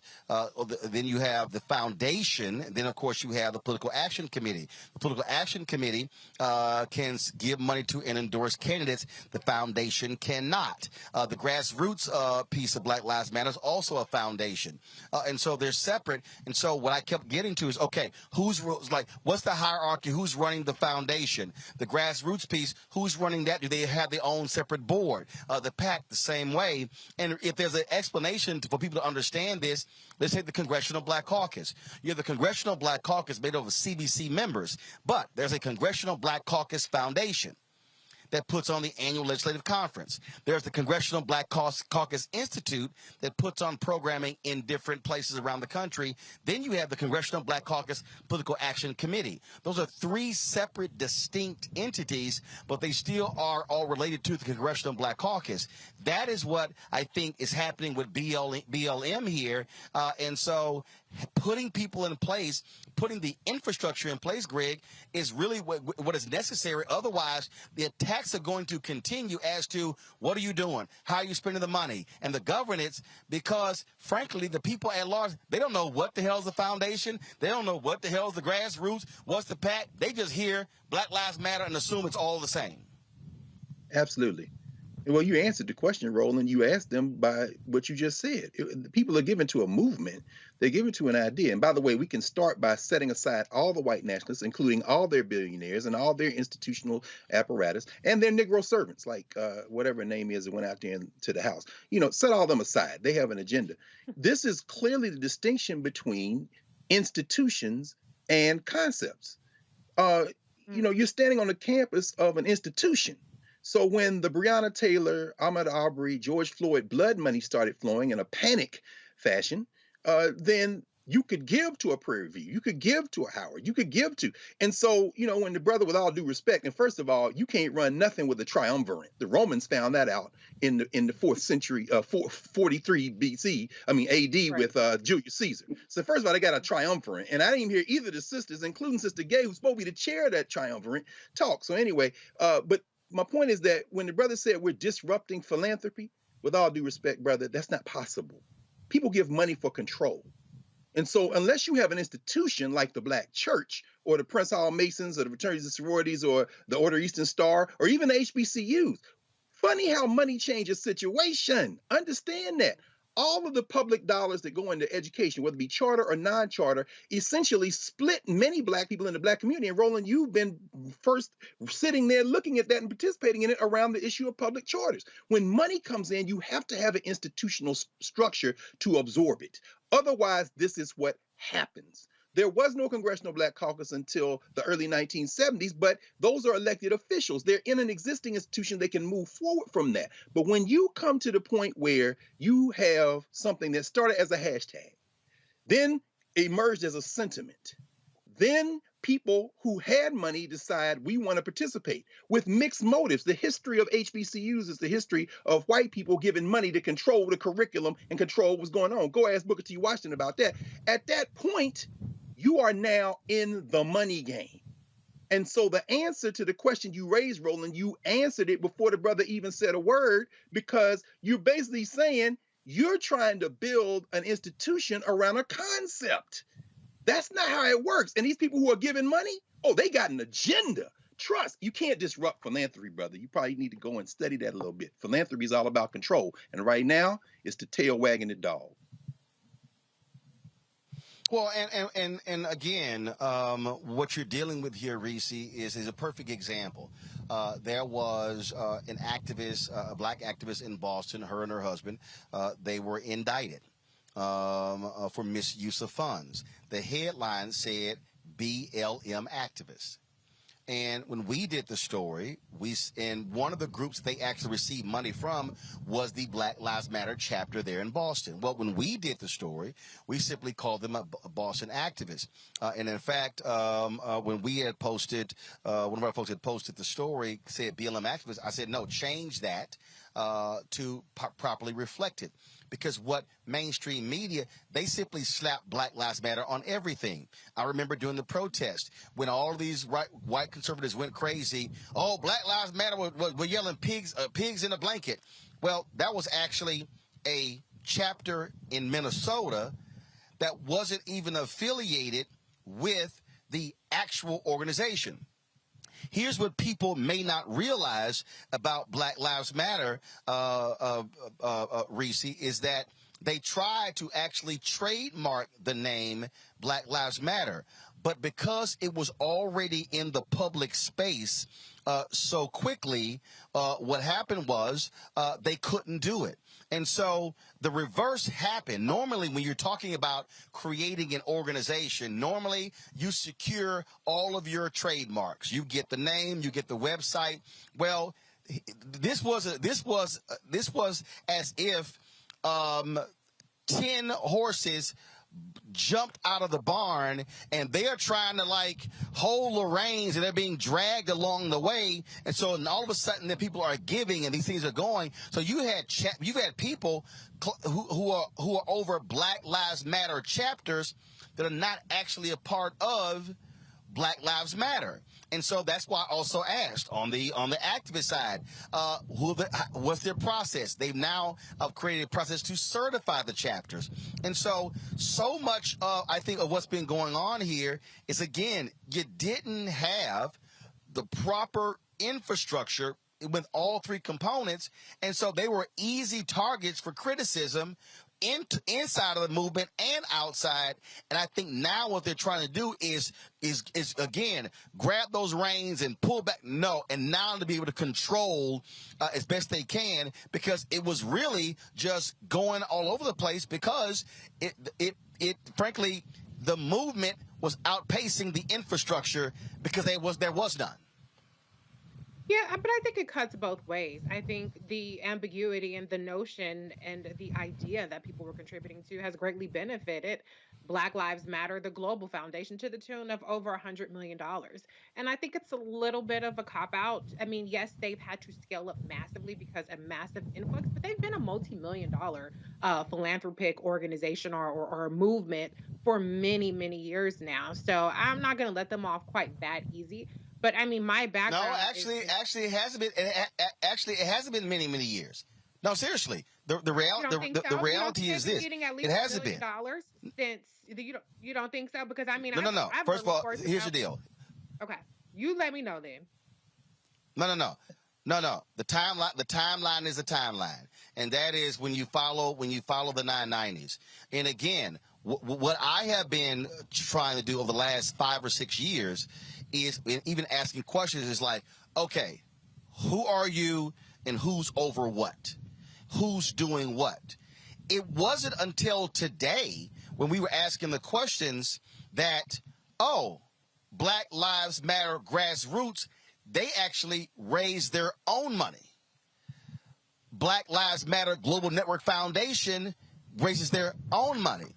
So one of the things that I've asked them is, okay, so if somebody says, I want to support Black Lives Matter, who they're supporting. In fact, there was a Black Lives Matter organization in California that was actually against Black Lives Matter. Okay. That's right, bro. And that's right. A corporation or several gave them like $8 million. And when they got exposed, they had to, get the money back because there was an actual group called Black Lives Matter, but they were not actually down to, as Greg said, with the concept. And so that thing has been happening. So because they were unable to trademark the name, literally hundreds of organizations across the country can call themselves Black Lives Matter. So part of this deal is folks didn't know who the hell they were giving to. And so this is also the battle that's been going on as to if you're supporting the Black Lives Matter movement, who do you actually give to? So even now, the Global Network Foundation, I was on the phone talking to someone. So if I actually want to support the protest and the activism, I need to go to that Black Lives Matter entity. If I want to support Black Lives Matter supporting candidates, I need to go to their PAC. But then if I want to then support Black Lives Matter Global Network that's supporting other abolitionist groups, I got to give to that entity. Part of their struggle is conveying to the public who the hell does what. Because for the public, it's just one Black Lives Matter. It's all the same. Well, my point wasn't that they've gotten 100% of the donations that people believe are going to Black Lives Matter. My point is, for many years, they've been getting some level of donations. What proportion of that, of all the Black Lives Matter donations are, I don't know that. But I would imagine it's been at least 1 million. And so I think as soon as you start getting any kind of donations, there needs to immediately be a lot more accountability in place. And I've read reports and I've seen grassroots complaints about the lack of infrastructure, the lack of many of the things that they are resolving right now. But the point that I want to really hone in on is I think that it's good to be transparent about where the money went, but what they need to be more transparent about is how the decision making happens to who gets the money. For instance, with Patrisse Cullors, her partner, the father of her child, he provided services. That's not to say that there's anything corrupt about that, but, was it sole source? What kind of, proposal process went into determining who were the security services, who were the people that were providing event services? So there is a number of things that they need to do, because one thing I know as a person who works in finance is the appearance of impropriety is just as important, or avoiding that is just as important of actual impropriety. And that's what they're not getting right now. And I think that some of the criticisms or some of the pushback around, people are racist towards Black organizations and Black organizations have a lot more scrutiny. True, but when you're $100 million organization, that kind of goes out the window. You have to hold yourself to a higher standard. So what I saw is still falls way short of that, but I'm going to give them the benefit of the doubt that their intentions are good. But 2020 was 2 years ago now. So they need to speed it up. 3 people is not nearly enough. I need to see some org charts. We need to have a lot more stuff going on. Even on their Twitter, there's no, have a link to a Black Lives Matter PAC the Twitter account, have a link to the grassroots Twitter account. They're really, they're contributing to the. But Reese, what you're laying out though is literally the question that we were asking today. And it's because I know that's what I'm saying. Perfect example. And they don't have the answers. No. Hold on. They actually do have the answers. What they're actually doing. Remember, Patrisse resigned last year, so now like one of the sisters, she's actually a new board member. So what they said on the call is that they currently have 3 board members. The goal is to have 9 board members. They're also trying to hire an executive director. One of the things that they did was they actually hired consultants who are running the organization, but when you have consultants, you're not having full-time staff. And so again, what we're seeing here, which is why, and trust me, I've even said to them, all right, if I'm calling, who the hell am I even trying to call? We're trying to get somebody on. I think what has been happening actually over the past 4 or 5 months is the folks who are there now trying to get a handle on all of this. Larry, the $6 million home, the reality is this here. Okay, they've explained why they bought the home. That is actually a yoke around the neck of the organization, because they've talked about utilizing that for black creators, developing content, things along those lines. Again, that's going to be their decision whether they keep it. It's an asset. Let's also be clear, a lot of black organizations don't own anything. They don't actually even own their headquarters. But the reality is, from a public relations standpoint, when someone hears $6 million used on a mansion, unless you fully and properly explain that, you're going to get questions. But here's the other thing, Larry, that we also got to throw out there. Black Lives Matter voluntarily reveal how much they raise. I've been told that the NAACP has received upwards of $150 million after George Floyd's death. They've actually never publicly revealed that. The Urban League has gotten money. A whole bunch of black organizations have gotten millions of dollars in the wake of the death of George Floyd, and they didn't do what Black Lives Matter did and say publicly what they're doing with the money, how much they got. Yeah, so Roland, I wear a couple in terms of some of my responsibilities. I currently serve as chair of a foundation now. So listen to that conversation. You asked some really important questions. There are a lot of red flags. So the $6 million house, listen, maybe they do what the Congressional Black Caucus Foundation does in terms of having a building, right, where, like you said, they have staff, regardless of how much money it costs, they have staff. But the point you made about them not having hired an ED, also, you asked about essentially a flow chart. So who's the chair, vice chair, treasurer, recording secretary? And, prior to these 3 individuals being involved, and I know we talked about, was involved previously, it just seems unclear. We're talking about a lot of money, and then who was really controlling the purse strings from day to day, right? And so Reese talked about her background in finance. So it's like I said, as someone who certainly served on the board, when I hear them talk about, we talk about the amount of money that they brought in, and then you have these different entities, and then it's not clear about who does what, and then there's obviously a lot of crossover. It does kind of make you think that something is not quite right here. I do give them credit for talking about the millions of dollars that they've gotten. You highlighted that some of the other organizations who we all, are really important, NAACP, et cetera, haven't highlighted how much money they've got and in terms of what they're doing with it.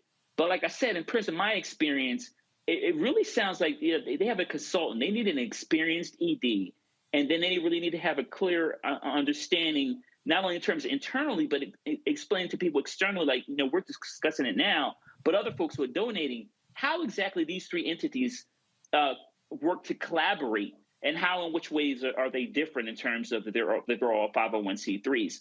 So there's a lot of work that needs to be done, but they better do it quickly because they're bringing a lot of unwanted attention. Obviously, you talked about these right-wing organizations always attacking black organizations, but in terms of black folks trusting them to give them money, as you know, the importance of the Black Lives Matter movement, they need to be really clear. Like I said, who's leading, who's their ED, who's having the day-to-day operations, what their board member is, and also what do their bylaws look like?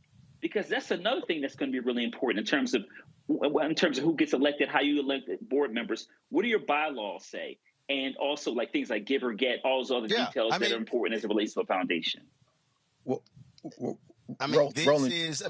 is literally the equivalent. I would dare say this is the equivalent of you having a cash-based business, and all of a sudden your product is blowing up. And man, now you sitting here going, okay, I'm one person. Now I got employees. I got to hire HR. I got to have an HR handbook. You have to put it together. This is why early on, I was talking to individual activists and I was texting them, tweeting them. I kept saying, I remember there were several activists. They had put some stuff out on social media about donating. And I hit them offline. I said, hey, make sure that money is being sent to a fiscal agent because you're going to get taxed. If all of a sudden people out there are contributing to you $20, $30, $40, $50, $60,000, the IRS is going to see that as taxable income. If you have not created an infrastructure to receive that money, you're going to have a problem. People have to remember the IRS was looking at black civil rights organizations during the Black Freedom Movement. It's always following the money. I think where they are now, and again, I was glad. Look, I was pushing them to have this call today because there were so many questions. And again, when people are raising questions and no one is actually responding with the answers, that begets more questions. And the only person who was out responding was Patrice, obviously, because her name has been associated with it, but she resigned a year ago. So part of the deal is, how is the old person, the old leader, responding to current questions? And so that's also what's going on here. And so what I've asked them, I would like for them to come on this show because I have more questions that I think need to be answered so people have a better understanding of what's going on when it comes to what they're doing. But I will say this to everybody who's watching, to all black folks. And this is very clear, I am not saying do not question Black Lives Matter. I am not saying do not hold them accountable. What I am saying is, black folks, we had better be willing to question other black organizations and other entities that supposedly have black interests, because a lot of times we are more willing to criticize our own than other folks and challenge them on what they're doing with the resources and the money that supposedly is supposed to be impacting black folks. And so that's one of the critical things that I think is also important. I think, Greg, you wanted to make a comment there? Yeah, right quick, Roland. I know we got to go, but you know, it's funny because we live in a society where our attention spans are short and our memories are maybe even shorter. We know that this started with Alicia Garza and Patrice Cullors and Opal Tometi off a hashtag. I think Alicia Garza tweeted something like "Our Lives Matter, Black Lives Matter," and then Patrice put the hashtag on in the wake of the Zimmerman verdict. And then a year later, not even a year later, Mike Brown and all these young people are driven to Ferguson. And the money is coming in, but not really. And these aren't people who have an organization. Remember our friend with the blue vest who was everywhere and now is nowhere. Well, this is during the Obama administration. And then what you see is by 2015, they actually do try to meet. They met in Cleveland. These people who didn't know each other, some people did. They brought in elders. How can we form a network? That was called the movement. That was called the movement.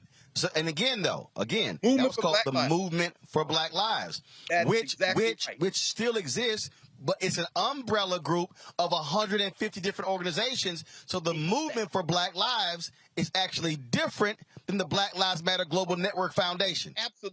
Absolutely, Roland. Exactly. I mean, people like our sister down in Jackson, Chokwe's sister, Rukia Lumumba, all of them, they were there. And so you're exactly right. And so, of course, then what happens, of course, is the 2016 presidential election.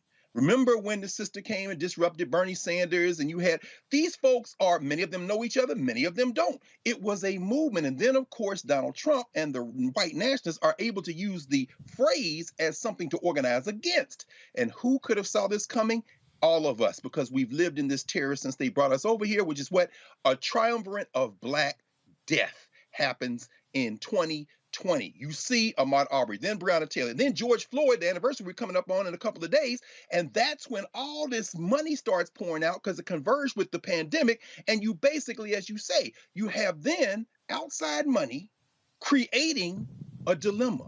But this movement had tried to get its legs under it 4 years before. But that Black death that rain money on places like the campus you're standing, that rain money on the NAACP, rain money on an idea. But by then, people who didn't know each other had fallen out. Is Garza talking to Colors? Is Colors talk? They weren't people who were involved in the organization. And up until those deaths converged after 4 years of the Trump administration, it wasn't even a thing that would have boiled over. Roland, you've interviewed on this show people involved with the network that these three folks are trying to help put together now, who have criticized, as Reese said, them internally because they say, we were there, we were involved, but we fell out with this person and we didn't get a nickel. So, I mean, at the end of the day, as you say, we have to step back and put this thing in context to remember that we have real and open enemies in this world and in this country. That boy that killed those 10 people in Buffalo who did not act alone, I don't believe, I read all that damn manifesto, didn't I? And by the way, son, say it with your chest. You said if you got captured, you'd plead guilty. But you didn't do that, did you punk? My point is they are also bankrolled in terms of that weaponized propaganda with people with institutions. You do not fight institutions with individuals. And as you say, finally, in their defense, and you've made this clear, they tried to get their legs out from under them years before this. But once that money gets in this situation, the thing can go a way that you could never predict. Well, and I'll tell you before we go to break, because I definitely want to deal with the Deion Sanders, Nick Saban thing with the panel.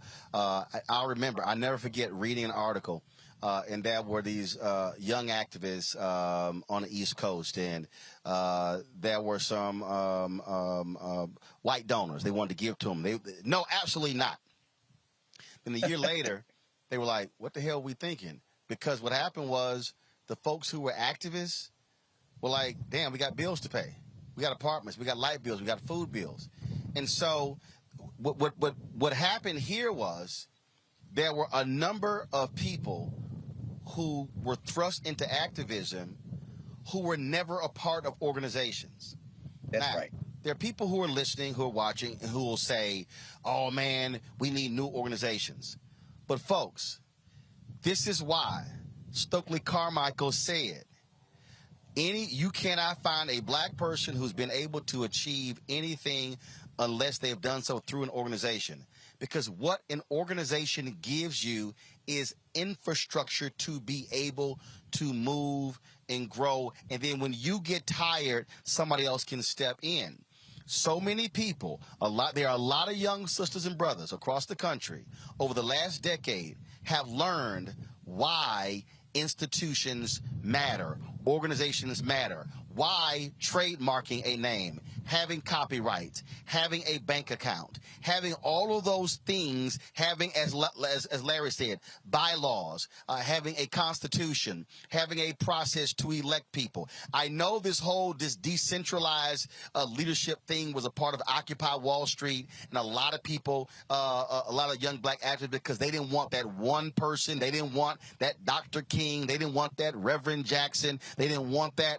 But the reality is this, and Reese talked about on the accounting side, you cannot have an organization unless you have hierarchy.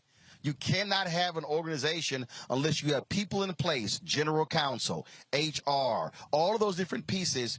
And so people have great intentions, but just like businesses, if you do not put the pieces of the business in place, your business will fail, and you will have all the growing pains. You'll be owing back taxes. Who's supposed to pay the property taxes? Who's supposed to pay this? I never had to pay the state taxes and federal taxes.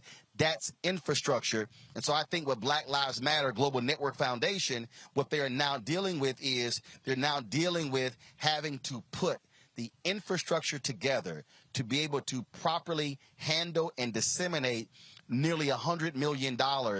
But if you ain't got an organization to do it, you're not going to be able to be successful. And so I look forward to them coming on the show. I'm going to keep y'all abreast what's happening with them. Short break. We're going to come back. Nick Saban actually showed.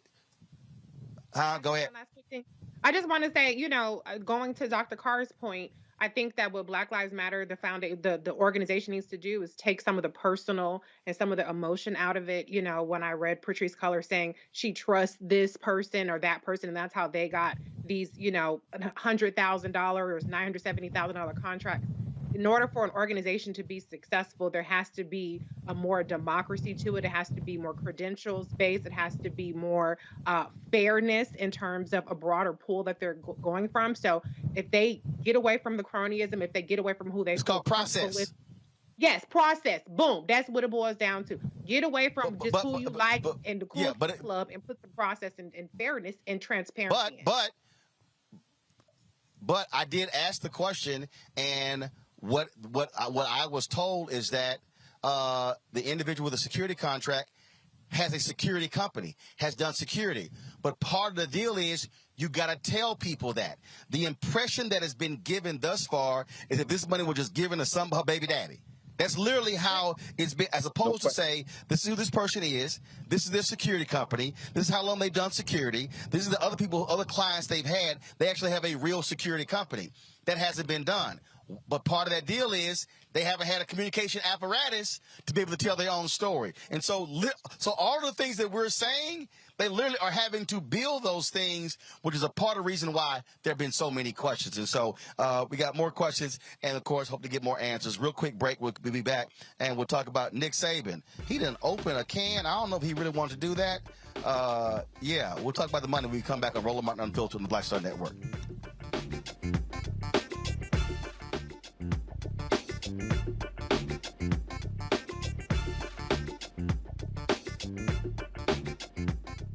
Pull up a chair, take your seat. The Black Table with me, Dr. Greg Carr, here on the Black Star Network. Every week, we'll take a deeper dive into the world we're living in. Join the conversation only on the Black Star Network. You want me to do something crazy, but I don't know what to do. I'd rather just sit here. Hi, this is Cheryl Lee Ralph, and you are watching Roland Martin Unfiltered. I mean, could it be any other way? Really? It's Roland Martin.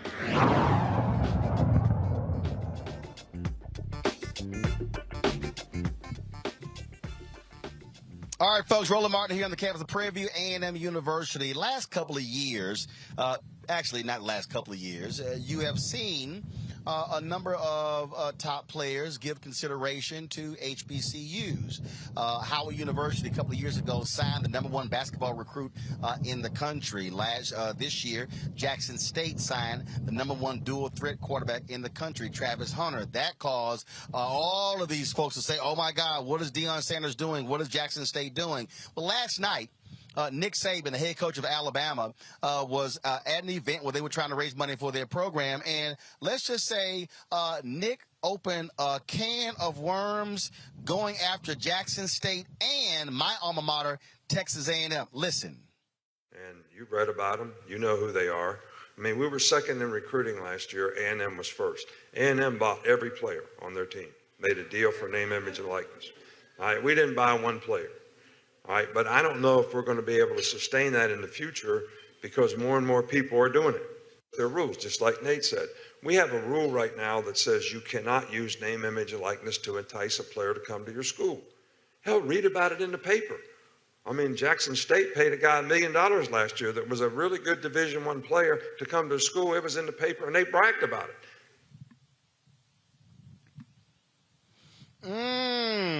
Really? Well, Jimbo Fisher, who worked with on the staff with Nick Saban when they were at LSU, let's just say he was a little pissed off, held a 10-minute news conference, and he was breathing fire the entire time.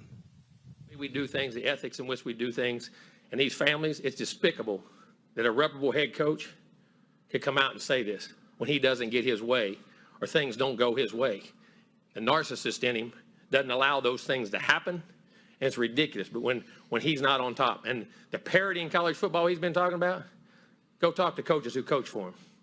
You'll find out all the parity. Go dig into wherever he's been. You can find out anything. And it's a shame that you got to sit here and defend 17-year-old kids and families. And Texas A&M, because we do things right, we're always going to do things right. But we're always going to be here.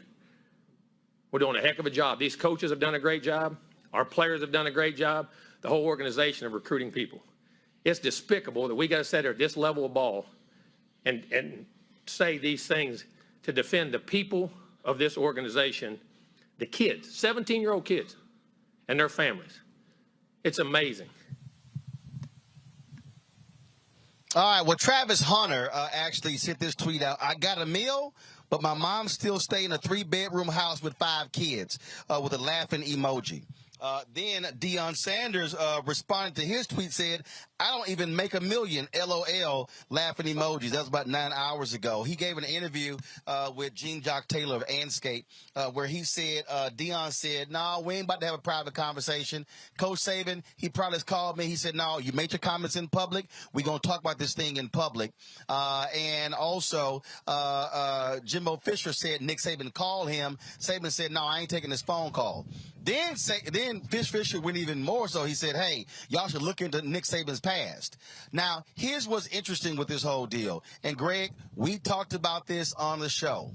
When top black players in basketball and football start saying the hell with the major white schools and start coming to HBCUs, then these white coaches are going to lose their mind, because if what Travis Hunter has done starts a trend, again, he was a #1 dual threat quarterback in the country, had committed to Florida State, he start coming to a Jackson State. You got Hugh Jackson hires the head coach at Grambling. You got Reggie Theus, who's the athletic director, basketball coach now at Bethune-Cookman. You've got Eddie George, the head coach at Tennessee State. Prairie View has hired their new coach. What is Bubba's last name?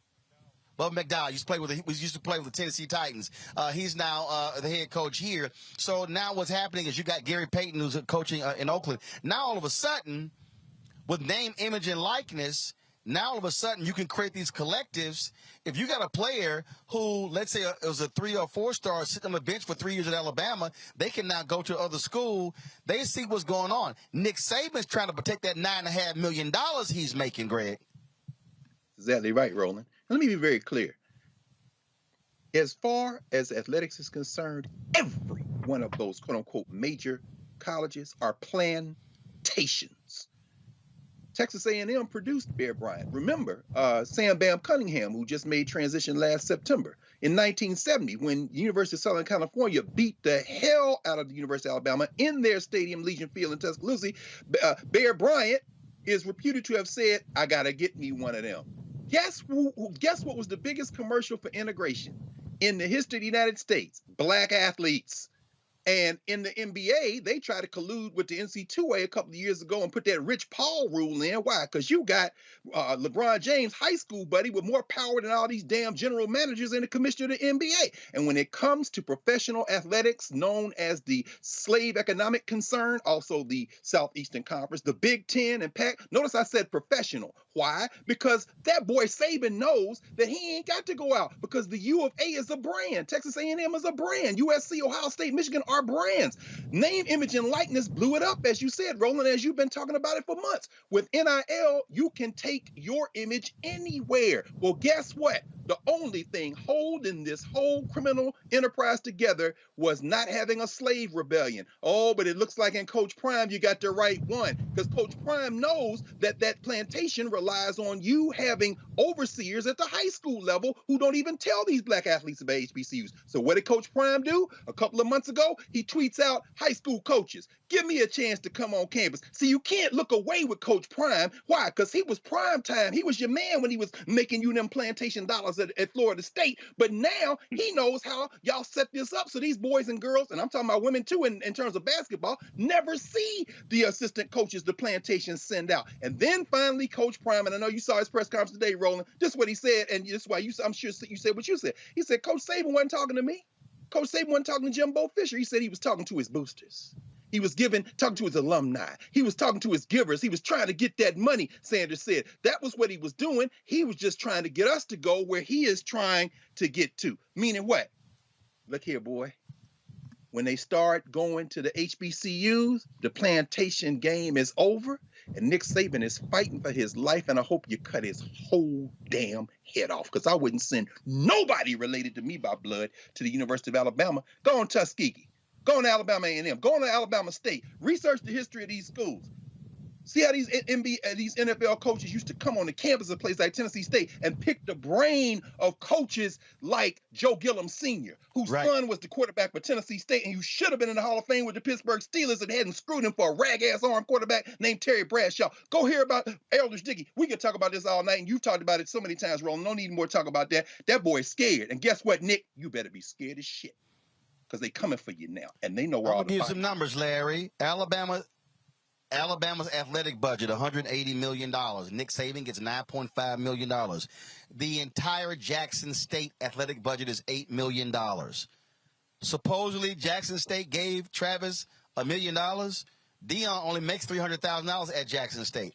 The bottom line is what they are freaking out. They are freaking out that just like a lot of the top black academic students, again, I'll use my nephew as an example. Okay, I'm an A&M graduate. His mama is. His daddy is. His other uncle is. Okay, so you got four Aggies in the family. He came to Prairie View for 2 years, and he was going to go to A&M and finish and get his degree in construction management. Chose to stay here for the 4 years, and so one of the top academic students. What they are afraid of, they are afraid of the top athletic black players doing the same thing that is happening on the academic side, because they understand that that's their meal ticket. Yeah, Roland, we had in the last 24 hours shots fired. Nick Saban going after your boy Jimbo Fisher, and unfortunately, Deion got caught in the middle. But the one thing that's really important here in terms of what you were talking about and Dr. Carr talked about is really talking about the empowerment of the black athlete. So that's what's really going on here. Financial, and then once again, NIL, controlling your likeness. We've been talking about for decades in terms of making sure that black athletes, because I'm really talking about black athletes here, have the opportunity to make money, because there's, universities selling jerseys, et cetera. But listen, you talked about it. Nick Saban is making plenty of money. He's trying to protect the UA in terms of how easy they can recruit all over the country. They don't just go to southern United States. They go to California and recruit guys. So these comments by Nick Saban is he's just trying to make sure he can continue to get the guys to get. And you're right, when Deion Sanders has been able to do what he's been able to do in terms of recruiting, and also the guys are coming through the transfer protocol that come from Jackson State also. What he shook at the foundation, and you're talking about hundreds of millions of dollars, right? So Brother Carr's talking about NCAA. It is basically a plantation, as he talked about. But once again, NIL, you're having these black athletes being empowered to go wherever they want to go. We just saw a transfer from Pitt, Addison transfer, wide receiver from Pitt, transfer from Pitt to USC. But once again, power and control. And Saban doesn't even though he's won multiple national championships, he always wants to be number one. And you talked about Jimbo Fisher used to be his former offensive coordinator. So there's a lot of some personal issues going on there. But listen, Jackson State and a few other HBCUs, Howard, et cetera, are going to be able to recruit these students because they have history. Jackson State had Sweetness graduated from there. Walter Payton, one of the greatest wide receivers of all time. Jackson State has produced Hall of Famers. So have several HBCUs. So when people making this argument about why going to Jackson State, they produce 4 Hall of Famers. So students, young black brothers and sisters that go there have an opportunity to play in the WNBA, go play in the NFL, et cetera, get a quality education, and people see their humanity at the same time. Reese, here's why coaches like Jimbo Fisher are losing their mind. And that is because players now get to get paid. First of all, he sat there and talked about, we didn't buy any players. Come on, Roland. Come on. Come on. A brother tweeted today that he said, I wasn't going to go public with this. He said, I've worked out with many former Alabama players who lamented that they made more money at Alabama than they were making on the practice squads in the NFL. Mm-hmm. Now, I don't know who Nick think he fooling. But if he actually thinks that we are this stupid, that Alabama has not been playing players, come on, bro. The bottom line is this here. They are upset that they don't get to control the players. It's a brother who is the top receiver in the country at the University of Pittsburgh. He has said, I'm entering the transfer portal. I want 700,000. You got a basketball. The University of Miami, one of their alumni has set up an NIL deal. They paid an incoming player, I think, $500,000 part of the NIL. Well, the brother who's already there is an All-American. He said, yo, if I don't get 800,000, I'm leaving. What they don't like, they're not all these coaches, well, this is not right. The players are making decisions on where to go because of the money. Your punk ass deciding where to coach because of the money. Let's not sit. What they don't like, they don't. And then, last point, Reese, all these white coaches, a lot of them conservative. I thought y'all believe in the free market. Ain't that something? I thought the free market says get what you can where you can. Oh, now the players get paid. Now they literally are going to Congress saying y'all got to pass a law. This unfair. Go ahead. Well, first of all, get money. Get every last one of y'all, get every cent that you can get. I'm all here for it. But what this is revealing is white folks who have every privilege, every advantage to the tune of hundreds of millions of dollars or over $100 million advantage, losing their shit when that advantage is still not enough. See, the thing is, the Nick Sabans of the world don't want black folks to have shit unless they're the ones pulling the strings. They want these players to be their mules, tilling the fields, making him $8-9 million or whatever. But God forbid that they get something out of the equation other than, nice meals at the dining hall, maybe get to ride around a nice car, free housing, whatever the situation may be. So he's salty. And he's just going to have to stay mad. At the end of the day, black schools have something that an Alabama school can compete with, and that's called the culture. It's called swag. It's called legacy. It's called history. And once more black folks and black athletes start realizing that their path doesn't have to go through these white schools and to be the boys on the fields for the Nick Sabans, they are in some deep shit. And so that's what he shook about. They're going to catch up. They're going to change the rules. They're going to have their money they can throw out the players. But this is his opening salvo to say that. But it's not just about the money. And it's not even just about the specific player. It's about the control that they're losing. And it's about the danger that black athletes, knowing their worth, are valuing things beyond the white gaze of these, always championship schools. That's what's really dangerous. And that's what they want to nip in the bud. And Deion Sanders being such a disruptor is also what they have a problem with, because Nick Saban is a celebrated coach. All these coaches, white coaches, are celebrated coaches, but God forbid you have a provocative black man who is really changing the game just with the way that he can relate to these black players. So good on them. Stay mad, Nick, and just quit tripping, because we know your ass is going to be crooked and fucked up and all that other kind of stuff and get the players eventually. So you lost this one. You lost this round. Get over it. That's right. You lost, and guess what? I want every brother who's in sport get paid. If the law allows for you to get paid, ask for, because guess what? Nick getting paid, the school getting paid, they got TV contracts, they got endorsement deals, they having you signing helmets and jerseys, and you ain't making no money.